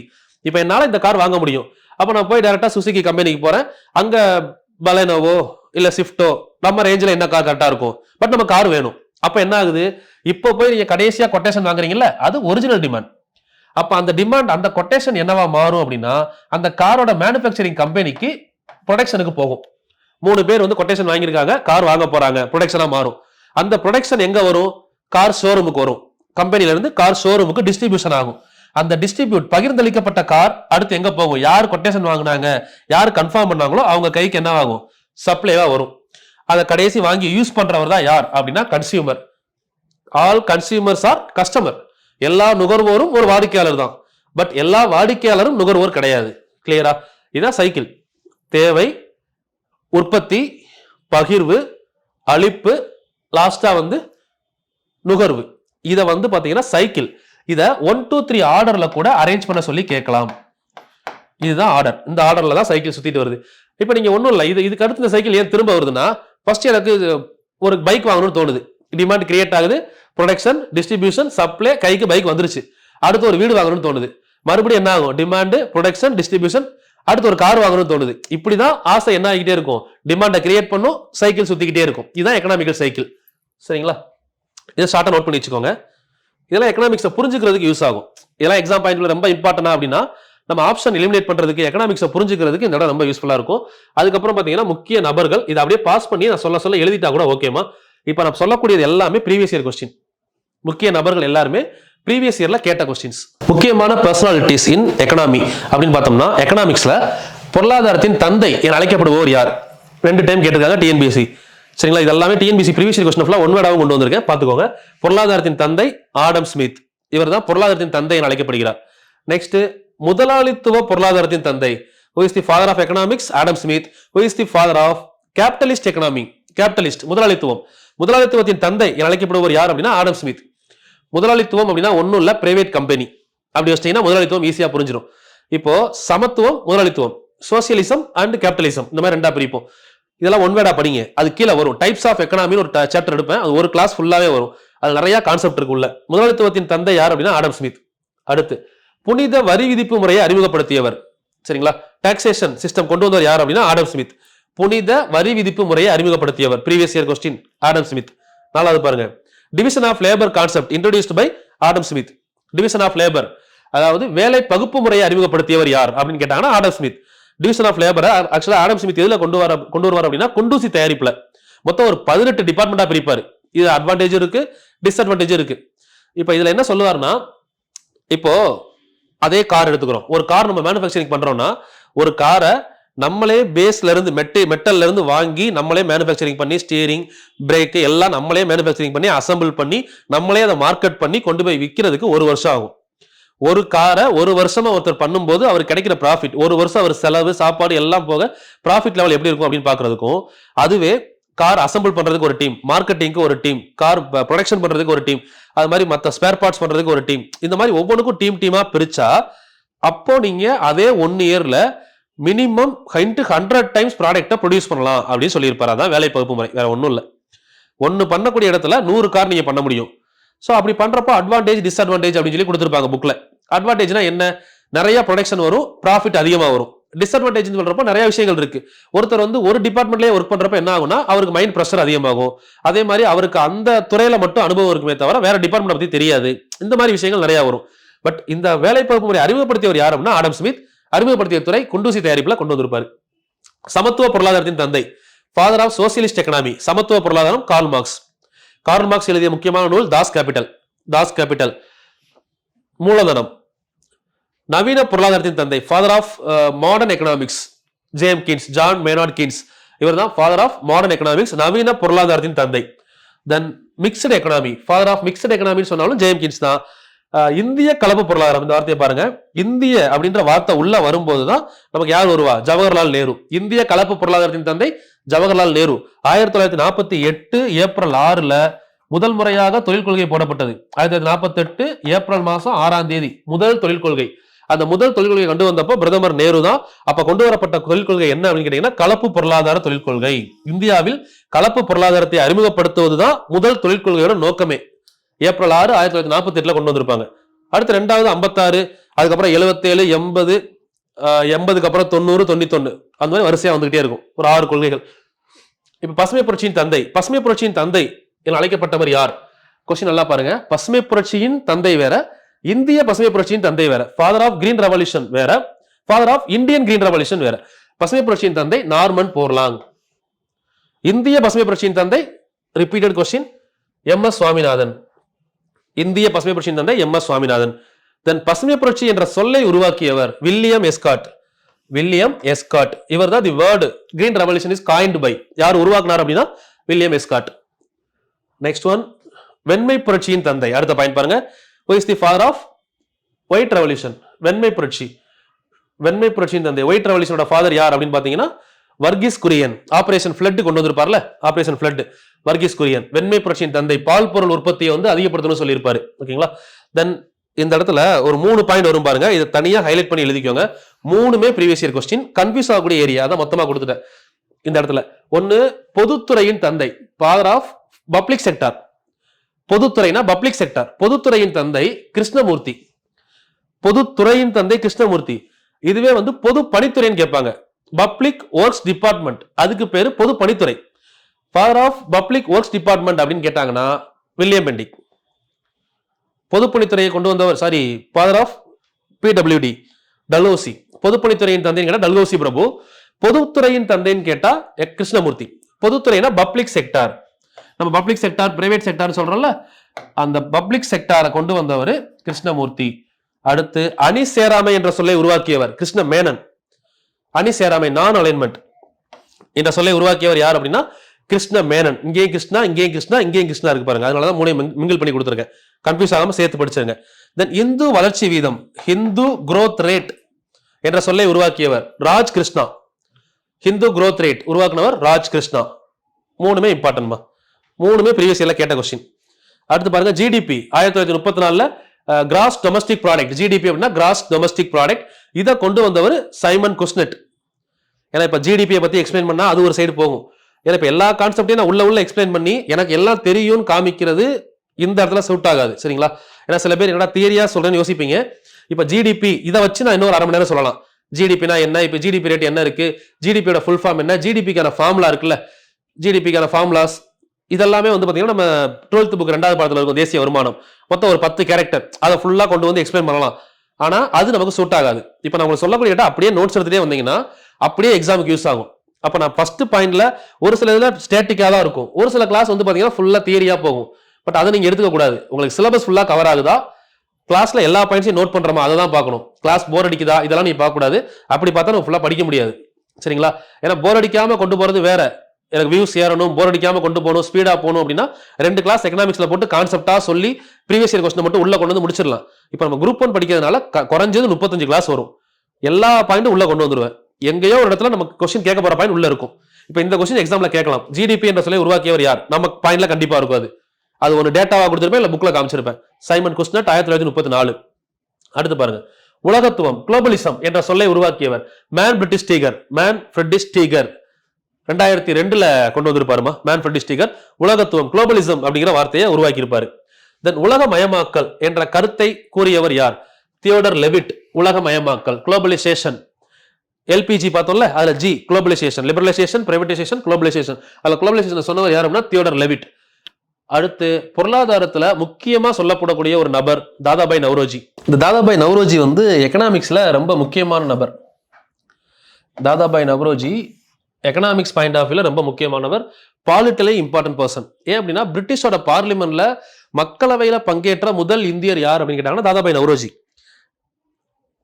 இரண்டாவது நபர் யார் அப்படின்னு கேட்டீங்கன்னா எஸ்பி சின்கா. அவர் வந்து ரெண்டாவது நபர். அது மாதிரி வைஸ்ராய் நிர்வாக குழுவில் பங்கேற்ற முதல் இந்தியர்னு கேட்டாங்கன்னா எஸ்பி சின்கா. சரிங்களா? சத்யேந்திர பிரசாத் சின்கா அப்படின்னு சொல்லுவாங்களா அவர். ஸோ அப்போ இதுல வந்து தாதாபாய் நவ்ரோஜி பாலிட்டில முக்கியமானவர். ஏன்னா தாதாபாய் நவ்ரோஜியை இந்தியாவின் முதுபெரும் மனிதர் அப்படின்னு சொல்றோம். இந்தியாவின் முதுபெரும் மனிதர் அப்படின்னு சொன்னாங்கன்னா தாதாபாய் நவ்ரோஜி. உலகின் முதுபெரும் மனிதர்னு கேட்டாங்கன்னா கிளாட்ஸ்டோன். அவர் உலகின் முதுபெரும் மனிதர். தமிழ்நாட்டின் முதுபெரும் மனிதர் அப்படின்னு கேட்டீங்கன்னா விஜயராகவாச்சாரியார். சேலம் விஜயராகவாச்சாரியார் ஐஎன்சி செஷன் தமிழ்நாட்டை சேர்ந்த முதல் தலைவர். சரிங்களா? ஸோ இப்போ இந்த இடத்துல தாதாபாய் நவ்ரோஜியை ஏன் முதுபெரும் மனிதர் அப்படின்னு சொல்றாங்கன்னா பார்லிமெண்ட்ல பங்கேற்ற இந்தியர், அதனாலதான் சொல்றாங்க. ஓகே, இந்தியாவின் முதலில் தனிநபர் வருமானத்தை கணக்கிட்டவர் யாருன்னு கேட்டீங்கன்னா தாதாபாய் நவ்ரோஜி. தென் ஆங்கில பாராளுமன்றத்தில் பங்கேற்ற முதல் இந்தியர், இப்ப இதான் சொன்னேன். அதுக்கப்புறம் செல்வ சுரண்டல் கோட்பாடு, ட்ரெயின் தியரி அப்படின்னு சொல்லுவோம். அந்த செல்வ சுரண்டல் கோட்பாட்டை கூறியவர் யார் அப்படின்னு கேட்டாங்கன்னா Dadabhai Naoroji. Last group 4 question. செல்வ சுரண்டல் கோட்பாட்டை கூறியவர் அப்படின்னு கேட்டாங்கன்னா ட்ரெயின் தியரி சொன்னவர் யார் அப்படின்னா தாதாபாய் நவ்ரோஜி. தென் இந்திய தேசிய காங்கிரசின் பெயரீட்டு தந்தை. இப்ப இந்திய தேசிய காங்கிரஸ் இருக்கு இல்லைங்களா, அந்த காங்கிரஸ் அப்படிங்கிற பேரை வச்சவர் யாருன்னா தாதாபாய் நவ்ரோஜி. இந்திய தேசிய காங்கிரசின் தந்தை யாருன்னு கேட்டாங்கன்னா ஆலன் ஆக்டேவியன் ஹியூம் அப்படின்னு பார்த்திருப்போம். இந்திய தேசிய காங்கிரசின் ஞான தந்தை அப்படின்னு கேட்டீங்கன்னா டஃப்ரின் பிரபு. இந்திய தேசிய காங்கிரசின் ஞான தந்தைனா டஃப்ரின் பிரபு சொல்லுவோம். சரிங்களா? ஆலன் ஆக்டேவியன் ஹியூம், டஃப்ரின் பிரபு. ஏன்னா அவர் டீ பார்ட்டி கொடுத்திருப்பாரு செகண்ட் மீட்டிங்ல. அதுக்கு அடுத்து பெயரீட்டு தந்தை யார், அதுக்கு பேர் வச்சவர் யார் அப்படின்னு கேட்டாங்கன்னா ஆன்சர் தாதாபாய் நவ்ரோஜி. அடுத்து ஐஎன்சில முதல் பார்சி இன தலைவர். சரிங்களா? ஐஎன்சில.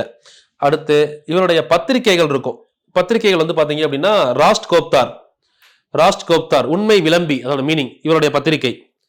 ஓகேங்களா? பத்திரிகை இருக்கும். நெக்ஸ்ட் வந்து பாத்தீங்கன்னா இந்தியாவின் வறுமையும் பிரிட்டிஷின் தன்னலமிக்க ஆட்சியும், இவருடைய புத்தகம் இந்தியாவின் வறுமையும் பிரிட்டிஷின் தன்னலமிக்க ஆட்சியும். இந்த புத்தகத்துலதான் ட்ரெயின் தியரி பத்தி தெளிவா சொல்லியிருப்பாரு. சரிங்களா? அதுக்கப்புறம் 3 முறை ஐஎன்சி தலைவராக இருந்திருப்பார் தாதாபாய் நவ்ரோஜி. 1886, 1893, 1906 இந்திய தேசிய காங்கிரஸ்ல தலைவராக பங்கேற்றவர். சோ இப்ப இந்த பாயிண்ட்ஸ்லாம் ஏன் சொல்றேன்னா குரூப் 4ல கன்ஃபார்ம் ஒரு கொஸ்டின் இருக்கு இந்த பாயிண்ட்ல.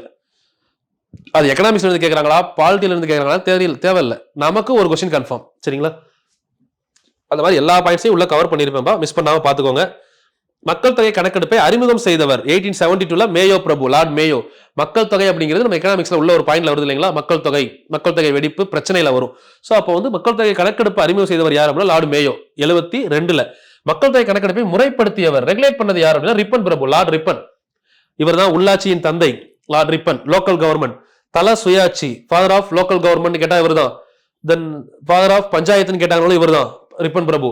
தென் அதே மாதிரி 1883ல ரிப்பன் பிரபு கொண்டு வந்த ஒரு முக்கியமான விஷயம் தெரிஞ்சா கீழே கமெண்ட் பண்ணுங்க. 1883ல 81, 82 இங்க சொல்லியாச்சு மக்கள் தொகை கணக்கெடுப்பு. இன்னொன்னு வந்து பாத்தீங்க அப்படின்னா தல சுயாட்சியின் தந்தை. 83ல ஒரு விஷயம் கொண்டு வந்திருப்பாரு. ஒரு க்ளூ கூட கொடுக்குறேன். கோர்ட் சம்பந்தப்பட்ட விஷயம், நீதிமன்றம் சம்பந்தப்பட்ட ஒரு விஷயம் ரிப்பன் பிரபு கொண்டு வந்திருப்பாரு. அது ஒரு பில், இதுக்கு மேல குழு தர முடியாது. ஒரு பில் கொண்டு வந்திருப்பாரு. அந்த பில் என்னன்னு தெரிஞ்சா கீழே கமெண்ட் பண்ணிருங்க. சரிங்களா? நவீன நாணய முறையின் தந்தை என அழைக்கப்பட்டவர் யார்? ஷெர்ஷா சூரி.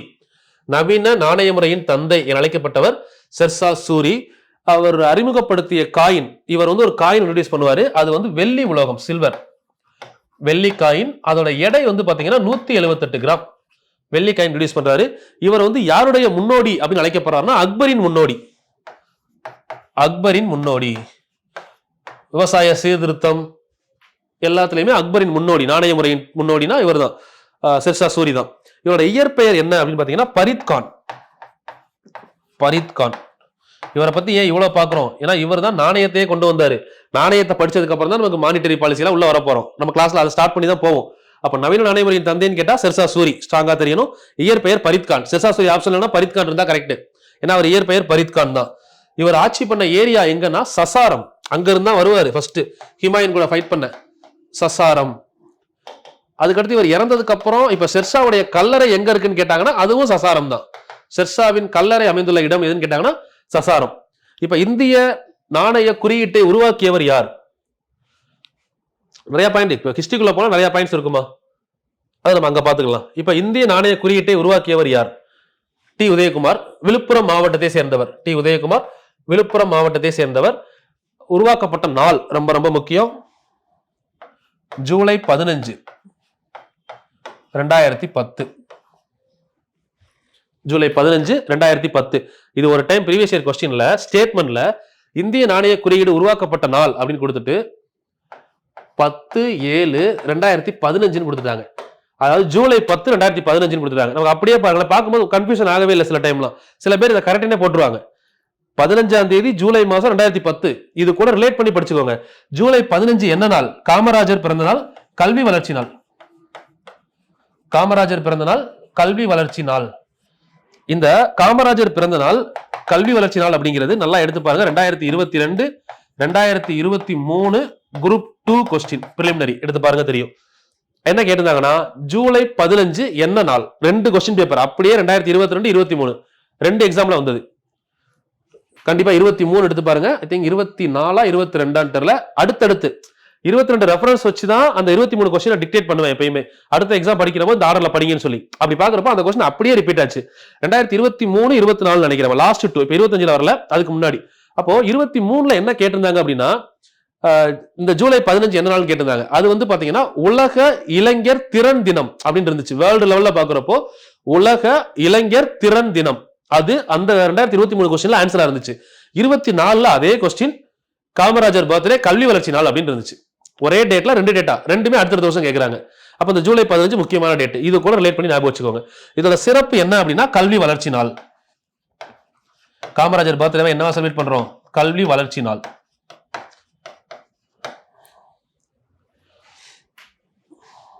ஜூலை 15. ஆகஸ்ட் 15 வந்தோம்னா நம்ம சுதந்திர தினம், உங்களுக்கே தெரியும்.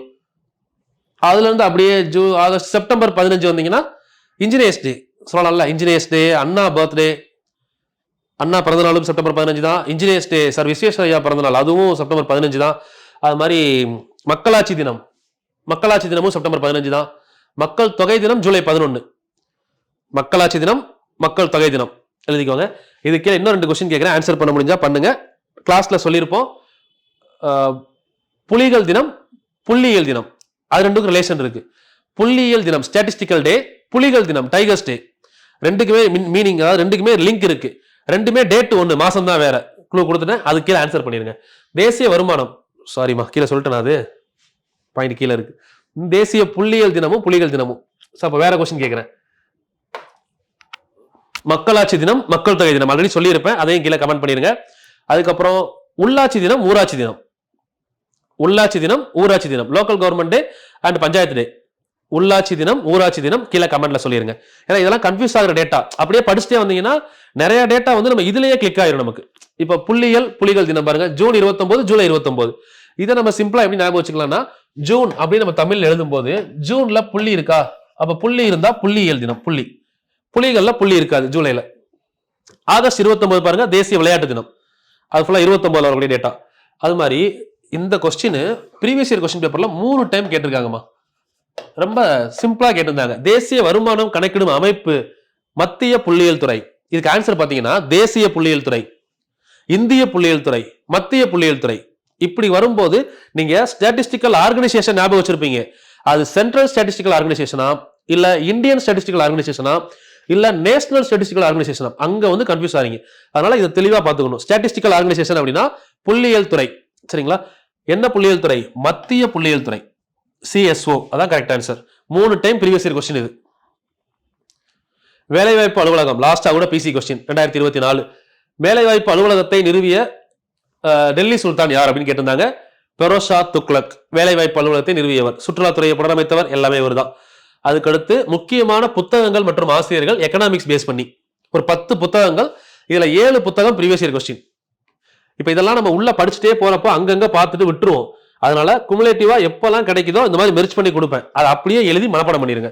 Discovery of India, Jawaharlal Nehru எல்லாருக்கும் தெரியும். தி பிளான்ட் எக்கனாமி, திட்டமிட்ட பொருளாதாரம், திட்டமிட்ட பொருளாதாரம் என்ற புத்தகத்தின் ஆசிரியர் யார்? சார் விஸ்வேஸ்வர் ஐயா. இவரோட பிறந்தநாள் தான் செப்டம்பர் 15 பார்த்தோம். Engineers day. The exam warrior Thiru Narendra Modi பிரதமர். And uncertain glory, and uncertain glory last SI question இது. And uncertain glory Amartya Sen. பொருளாதாரத்திற்காக முதலில் நோபல் பிரைஸ் வாங்கியவர் 1998 அமர்த்தியா சென். இந்தியாவை சேர்ந்த பொருளாதாரத்துக்கான நோபல் பிரைஸ் வாங்கிய முதல் நபர் அமர்த்தியா சென். இரண்டாவது நபர் அபிஜித் பானர்ஜி. சரிங்களா? இது 1998 அவர் 2019. தனியா வரும், தனியா உங்களுக்கு நோபல் பிரைஸ் போட்டு எக்கனாமிக்ஸ் பத்தி சொல்லுவேன். எக்கனாமிக்ஸ்க்கு எப்போ நோபல் பிரைஸ் கொடுக்க ஆரம்பிச்சாங்க, யாரு கொடுக்குறாங்க, யார் யார் வாங்கியிருக்காங்க, அதுவும் டேட்டா பார்க்கணும். நன்னறி கருத்து உணர்வு கொள்கை 1759. நாடுகளின் செல்வம், இந்த 2 புத்தகத்தை எழுதினவருமே ஆடம் ஸ்மித் தான். வருஷம் 1776 1759 நோட் பண்ணிக்கோங்க. தென் பொருளியல் கோட்பாடுகள் எழுதியவர் ஆல்ஃபிரட் மார்ஷல் 1890. இது ஒரு மேட்ச் கொஸ்டின். இது ஒரு மேட்ச் கொஸ்டின். நாலுமே ஒரு சைடு நூல்கள், இன்னொரு சைடு ஆசிரியர்கள். அதுல இயர் வச்சு கேட்க வாய்ப்பு இருக்கு, வருஷப்படுத்த சொல்லி கேட்கலாம். ஆடம் ஸ்மித்துக்கு அப்புறம் ஆல்ஃபிரட் மார்ஷல், அவருக்கு அப்புறம் லயனல் ராபின்ஸ், அவருக்கு அப்புறம் சாமுவேல்சன். இவங்க 4 பேரையும் மறுபடியும் பார்ப்போம். இலக்கணங்கள் அப்படின்னு சொல்லி, இவர் செல்வ இலக்கணம், இவர் நல இலக்கணம் Alfred Marshall, wealth definition, welfare definition. So Lionel Robbins scarcity definition. Scarcity definition அப்படின்னா பற்றாக்குறை இலக்கணம். அதுக்கடுத்து அந்த சாமுவேல்சன் சொன்னது வந்து பாத்தீங்கன்னா வளர்ச்சி இலக்கணம், growth டெஃபினிஷன். சோ இந்த டெஃபினிஷன்ஸ் எல்லாம் தனியா பார்ப்போம். இப்ப இந்த இடத்துல என்ன நூல் யார் எழுதுனாங்க அப்படியே மனப்பாடம் பண்ணிருங்க. ஏன்னா பின்னாடி பாத்துக்கலாம்னு எழுதி மட்டும் வைக்காதீங்க, படிச்சு அன்னைக்கே மனப்பாடம் பண்ணிடணும். 5 நாளைக்கு ஒரு டைம் ரிவிஷன் பண்ணியே ஆகணும். Daily revision important. 5 நாளுக்கு அப்புறம் அடுத்த ரிவிஷன், அடுத்து 10 நாளுக்கு அப்புறம் அடுத்த ரிவிஷன். இந்த மாதிரி 1 மந்த் கொண்டு போயிட்டு அதை மந்த்லி ரிவிஷனா மாத்தணும். அடுத்து அப்படி நீங்க பண்ணா மட்டும்தான் படிச்ச விஷயம் எல்லாம் மைண்ட்ல நிக்கும். நிறைய படிக்கிறோம், மறந்துடக்கூடாது. பாருங்க, தாஸ் கேபிட்டல் மூலதனம் நூலின் ஆசிரியர் கார்ல் மார்க்ஸ். இம்பார்ட்டன்ட் டேட்டா மூலதனம், ப்ரீவியஸ் இயர் கொஸ்டின் இது. தென் வேலை வாய்ப்பு, வட்டி, பணம் பற்றிய கோட்பாடு 1936 ஜேம் கின்ஸ் பார்த்தோமா, ஸ்டார்டிங்லேயே பார்த்துட்டோம். இந்தியாவின் வறுமையும் ஆங்கிலேயரின் தன்னலமிக்க ஆட்சியும் சொன்னவர் யார்? தாதாபாய் நவரோஜி. இதுவும் ஆல்ரெடி பார்த்துட்டோம். சரிங்களா? சோ இதெல்லாமே முக்கியமான டேட்டாக்கள். இப்போ நம்ம அடுத்த கிளாஸ்ல என்னென்ன பார்க்க போறோம்னு ஐடியா சொல்லிடுறேன். பொருளாதாரத்தின் வகைகள், பொருளாதாரத்தின் துறைகள், 2 விஷயம் பார்க்கணும். பொருளாதாரத்தின் வகைகள், பொருளாதாரத்தின் துறைகள். இந்த வகைகள் அப்படின்னு வர்றப்போ நிறைய டைப்ஸ் இருக்கு, இதை தெரிஞ்சுக்கோங்க. அடுத்த கிளாஸ்ல ஒன்னையும் தனித்தனியா பார்ப்போம். இதுல ஒரு சிலதுக்கு ஒரு லைன்ல முடிஞ்சிடும். இப்ப தேசிய வருவாய் அப்படின்னா நேஷனல் இன்கம் அடிப்படையில் என்ன சொல்லுவாங்க? Minimum, low income, moderate income, high income. சரிங்களா? குறைந்த வருவாய், இடைநிலை வருவாய், அதிக வருவாய், 3ஆ பிரிக்கிறாங்க. அதுவே முன்னேற்ற தன்மை, முன்னேற்ற தன்மை அப்படின்னா அப்டேட்டட் அப்படின்னு சொல்லலாம் இங்கிலீஷ்ல. அப்டேட்டட் நம்ம ஸ்டார்டிங்ல வந்து பாத்தீங்கன்னா பார்ட்டர் சிஸ்டம், பண்டமாற்று முறை இருந்திருக்கும். ஒரு பொருளை கொடுத்துட்டு ஒரு பொருளை வாங்கியிருப்போம். இப்ப இந்த காலத்துல என்ன ஆயிடுச்சு? அது மானிட்டரியா மாறிடுச்சு. மானிட்டரியா மாறி டிஜிட்டலுக்கு போயிருச்சு. இப்போ இதான் அப்டேட்டட். அதாவது பண்டைய காலங்கள்ல பண்ட மாற்று முறை. இப்ப நீங்க கொண்டு போய் 1 கிலோ அரிசியை கொடுத்தா 1 கிலோ ஆப்பிள வாங்கலாம். 1 கிலோ அரிசியை கொடுத்துட்டு 1 கிலோ சர்க்கரை வாங்கலாம். 1 கிலோ அரிசியை கொடுத்துட்டு 1 கிலோ வெள்ளியை கேட்டா எப்படி வாங்க முடியும்? 1 கிலோ அரிசியை கொடுத்துட்டு 1 கிலோ தங்கத்தை கேட்டா வேறு ஆகுதா? இதுதான் பண்ட மாற்று முறை ஃபெயிலியருக்கு ரீசன். 1 கிலோ அரிசியை கொடுத்துட்டு ஆப்பிளை கேட்டா கொடுத்துட்டாங்க, அரிசியை கொடுத்துட்டு கோதுமையை கேட்டா கொடுத்துருவாங்க. அதே 1 கிலோ அரிசியை கொடுத்துட்டு 1 கிலோ தங்கத்தை கொடுத்தா யார் கொடுப்பாங்க? அது பின்னாடி என்ன ஆக ஆரம்பிக்குது? 2 மிஸ் அண்டர்ஸ்டாண்ட் ஆக ஆரம்பிக்குது. ஏன்னா ஒரு சில நாடுகள்ல பொருளோடைய கெப்பாசிட்டியே இல்லாம போயிருது. அந்த பொருளுக்குன்னு ஒரு கெப்பாசிட்டி இருக்கும்ல, அது இல்லாம போறப்போதான் அந்த விஷயங்கள்ல மிஸ் அண்டர்ஸ்டாண்ட் ஆக ஆரம்பிக்குது. சோ அப்போ பண்டமாற்று முறை ஃபெயிலியர் ஆகுது. ஓகேவா? பண்டமாற்று முறைனா பண்டத்தை கொடுத்து பண்டத்தை வாங்குறது, கமாடிட்டி டு கமாடிட்டி. அதான். சோ அப்ப அதுக்கு அடுத்து என்ன பண்றாங்க? அப்ப ஒரு பொருளுக்கு ஒரு விலையை பிக்ஸ் பண்றாங்க. அதுக்குன்னு சொல்லி ஒரு இன்டர்மீடியேட் டூல், இடையீட்டு கருவி கொண்டு வர்றாங்க. அதுதான் மணி, இடையீட்டு கருவி. பணம் என்பது ஒரு இடையீட்டு கருவி. அதை கொண்டு வந்து அதை வச்சு வேல்யூ பிக்ஸ் பண்றாங்க. சோ அந்த பணம் மட்டுமே பணத்தின் தேவையை சந்திக்கும் சொன்னவர் யாரு? வாக்கர். 2017 PC question. சோ அப்போ அந்த இடத்துல வந்து பாத்தீங்கன்னா பணம்ன்ற ஒரு விஷயம் வருது. இப்போ அது பணம்ன்ற விஷயம் இப்போ என்னவாயிருச்சு? Digital currency, GPay, PhonePe. அதையும் நம்ம இப்ப கையில கொண்டு போறது இல்ல. பொருளை 1 கிலோ பொருளை கொண்டு போய் கொடுத்துட்டு 1 கிலோ பொருளை வாங்கிட்டு வருவாங்க. அதை தூக்குறதுக்கு சிரமப்பட்டுதான் பொருளை இங்கிருந்து கொண்டு போகணுமே, அதுக்கு பதிலாக நம்ம 2 நோட்டை கையில கொண்டு போய் காயினை கொண்டு போய் கொடுத்துடலாம், காசா மாத்தணும். இப்ப அதையும் கொண்டு போக முடியாதுன்னு சொல்லி தான் என்ன பண்ணிடுறோம்? நம்ம போற போன்லயே எல்லாத்தையும் கொண்டு போயிடுறோம். ஜிபே பண்ணிடுறோம், போன்பே பண்ணிடுறோம், காசை கையிலேயே பாக்குறது இல்ல. இதுதான் டிஜிட்டல். இப்ப இருக்கக்கூடிய வேர்ல்டு டிஜிட்டலா மாறுது இல்ல. இது வந்து முன்னேற்றத்தன்மை, அதாவது முன்னேற்றத்தன்மை அப்டேட்டட் அப்படின்னு சொல்லுவோம். அப்டேட்டட் செயல்படும் தன்மை அடிப்படையில. இதெல்லாம் அடுத்த கிளாஸ்ல லைன் சொல்றேன் எழுதுறதுக்கு. இப்ப சும்மா பாருங்க. செயல்படும் தன்மை அடிப்படையில நிலையான மற்றும் மாறுபடும் பொருளாதாரம், அதாவது ஸ்டாட்டிக் அண்ட் டைனமிக். இதுக்கு நம்ம பெஸ்ட் எக்ஸாம்பிள், நிலையான பொருளாதாரத்துக்கு ஒரு எக்ஸாம்பிள் சொல்லணும்னா நம்ம ஒரு அரிசி கடை எடுத்துக்கலாம், ரைஸ் ஷாப். நீங்க ஜனவரி மாசத்துல வாங்கினாலும் ரைஸ் ஷாப்ல என்ன ப்ராஃபிட் இருக்கோ அதே ப்ராஃபிட் தான் டிசம்பர் மாசத்துல இருக்கும். ஏன்னா எல்லா மாசமும் இந்தியாவில் அரிசி சாப்பிடுவோம்ல. ஓகே, சவுத்துல எடுத்துக்கலாம். அதுவே வந்து ஒரு ஸ்வெட்டர், ஒரு கம்பளி, இந்த மாதிரி ஒரு கடை இருக்குன்னு வச்சுக்கோங்க. அதுல கோடை டைம்ல வாங்க விற்காது, குளிர் டைம்ல அதிகமா விற்கும். அப்ப அதோட எக்கனாமி என்ன ஆகுது, பொருளாதாரம் மாறுபடுதா. சீசனல் ஜாப், சீசனல் ஒர்க்னு சொல்லிக்கலாம். ஒரு சீசனுக்கு ஏற்ற மாதிரி வியாபாரம் பண்றது, இது மாறுபடும் பொருளாதாரம். நிலையான பொருளாதாரம் எல்லா டைமும் ஸ்டாட்டிக்கா இருக்கும். இந்த சீசன்ல இப்ப எக்ஸாம்பிள் நம்ம பட்டாசு கடை எடுத்துக்கலாமே. தீபாவளிக்கு சிவகாசியில ஒரு வருஷம் ஃபுல்லா வேலை பார்ப்பாங்க, ஒரே மாசம் மட்டும்தான் சம்பாதிப்பாங்க. Best one. இந்த மாறுபடும் பொருளாதாரத்துக்கு. நிலையான பொருளாதாரத்துக்கு ரைஸ், அவ்வளவுதான். ரைஸ், காய்கறி, அதெல்லாம் நிலையானது. மோரார்லெஸ் ஆக்சிலேஷன் இருக்கும், ஆனா நிலையா இருக்கும். இதுல ஒரு மாசத்துல ஒரு வருஷத்துக்கான சம்பாதிச்சிருவாங்க பட்டாசு கடையில. ஆனா அரிசி கடையில ஒரு சில மாசம் 2 மாசத்துக்கு தேவையான அமௌண்ட் வரலாம், அவ்வளவுதான் பிளக்சுவேஷன். பட் பெருசா டிஃபரெண்ட் இருக்காது. அது நிலையான பொருளாதாரம். ஓகேவா? ஓகே. அடுத்து செயல்படும் பரப்பு எல்லை. பரப்பு எல்லைன்னு எடுத்தோம்னா மூடிய பொருளாதாரம். ஒரு குறிப்பிட்ட சர்க்கிள்குள்ளேயே மணி டிரான்சாக்ஷன் ஆகுது. அதுதான் வித்தின் தி டொமஸ்டிக் ஏரியானா ஜிடிபி. இதுவே இப்ப ஜிஎன்பி ஆச்சுன்னா cross domestic product, cross national product. இது திறந்த பொருளாதாரம். ஒன்றும் இல்லை, ஒரு பொருள் இம்போர்ட் எக்ஸ்போர்ட் பெருசா பண்றோம், இது நமக்கு புரியுற மாதிரி. பட் இம்போர்ட் எக்ஸ்போர்ட்டும் ஜிடிபிக்குள்ள வரும், நல்லா புரிஞ்சுக்கணும். அங்க வந்து மணி டிரான்சாக்ஷன் மட்டும் தான் வராது. X-P, அதாவது வெளிநாட்டில இருந்து வேலை பார்க்கக்கூடிய இந்தியருடைய வருமானமும் இந்தியாவில் தங்கி வேலை பார்க்கக்கூடிய வெளிநாட்டவரின் வருமானமும் தான் நமக்கு அந்த அடிஷனல் மணி டிரான்சாக்ஷன்ல வரும் ஜிஎன்பில. பட் நான் இங்க உங்களுக்கு புரியறதுக்காக மூடிய பொருளாதாரம்னா உள்ளேயே உற்பத்தி பண்ணி உள்ளேயே வித்துக்கிறது, முடிஞ்சது. அதாவது இங்கேயே உற்பத்தி பண்றாங்க. இன்புட் அவுட்புட் ஃபுல்லா இந்தியாக்குள்ள.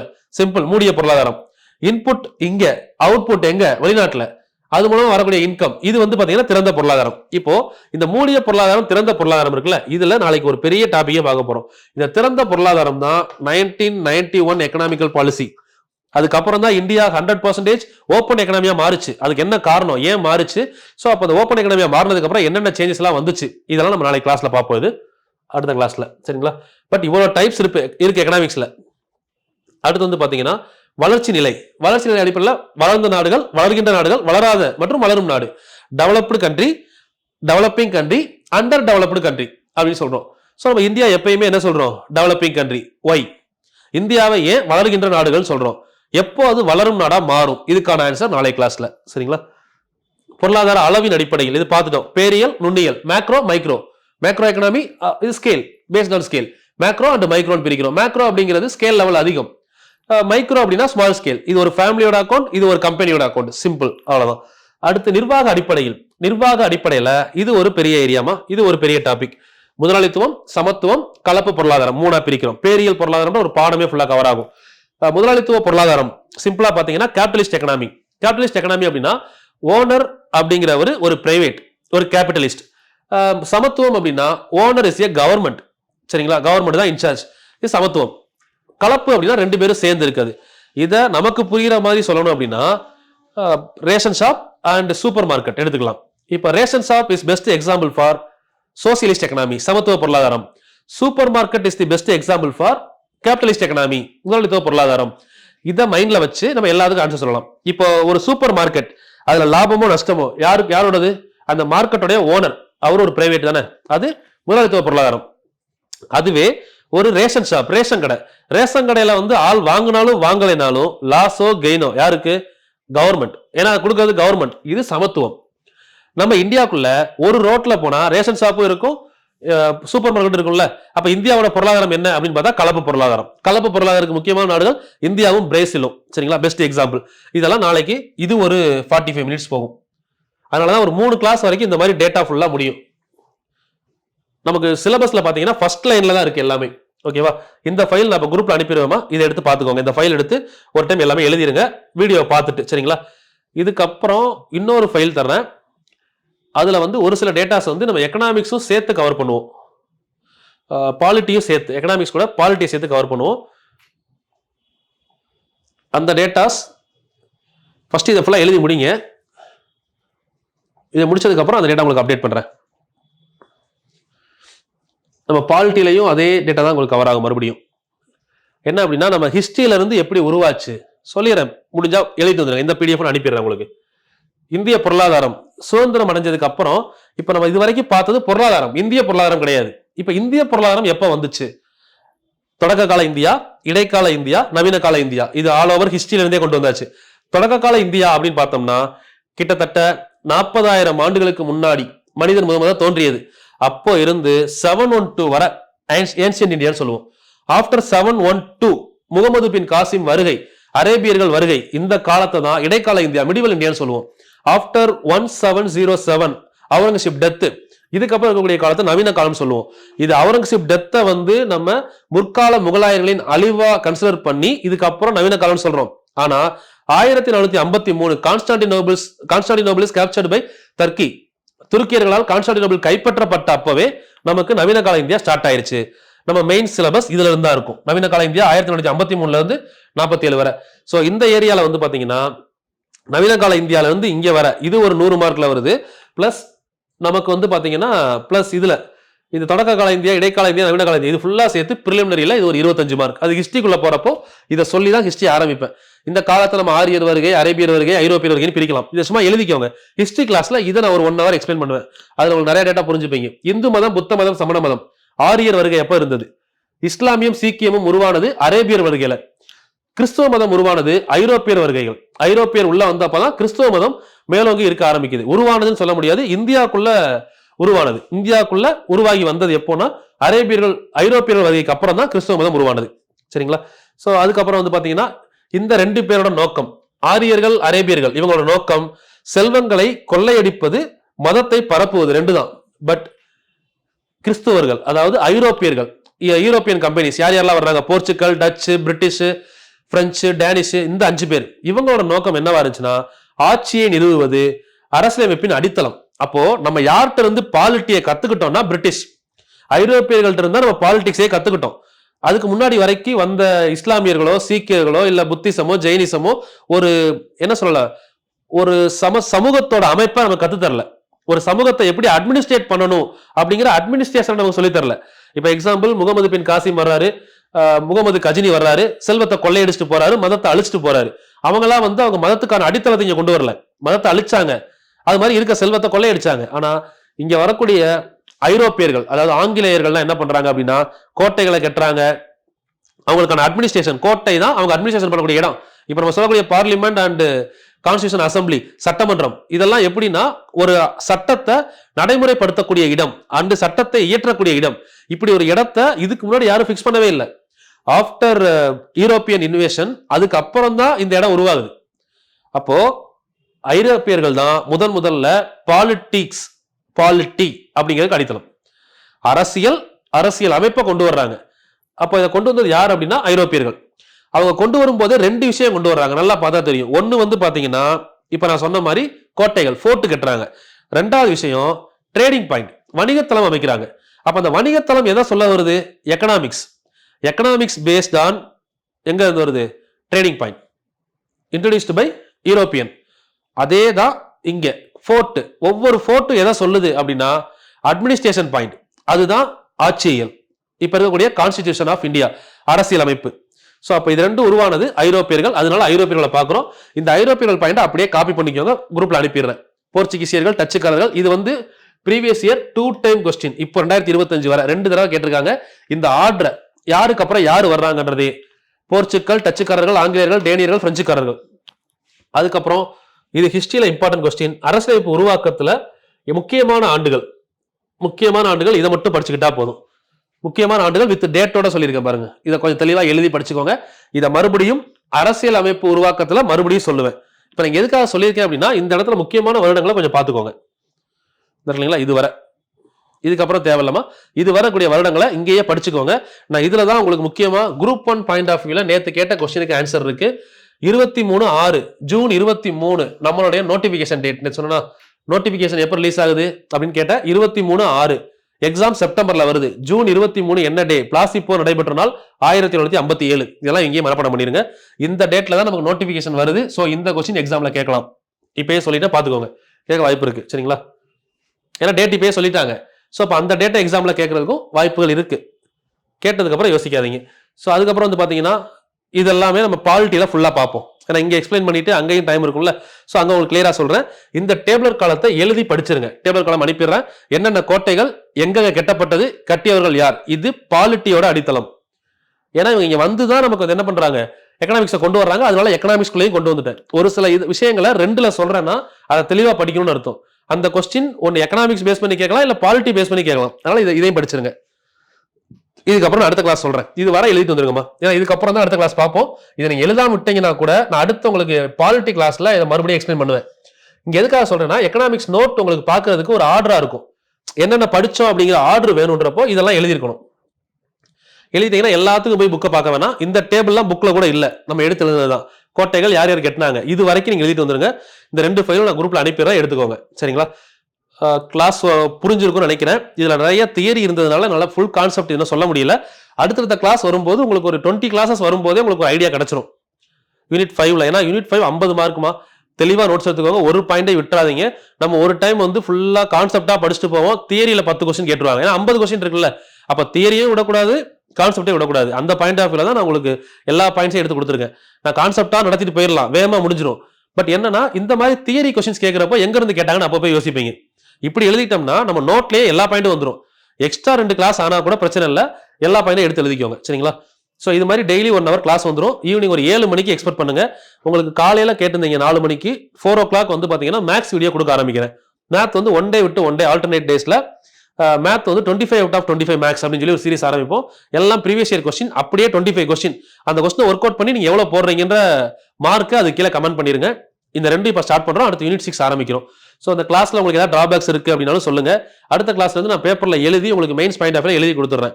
இந்த ஃபர்ஸ்ட் கிளாஸ் வந்து நம்ம ஆல்ரெடி எடுத்த நோட்ஸ் நான் அப்படியே கொடுத்துட்டேன். இதுக்கப்புறம் இருக்கக்கூடிய நோட்ஸை ஃபுல்லா நான் A4 ஷீட்ல எழுதி தான் கொடுக்க போறேன். சரிங்களா? பேப்பர் போட்டு தான் எடுப்பேன். வேற ஏதாவது டவுட்ஸ் இருந்தாலும் கீழே கமெண்ட் பண்ணுங்க.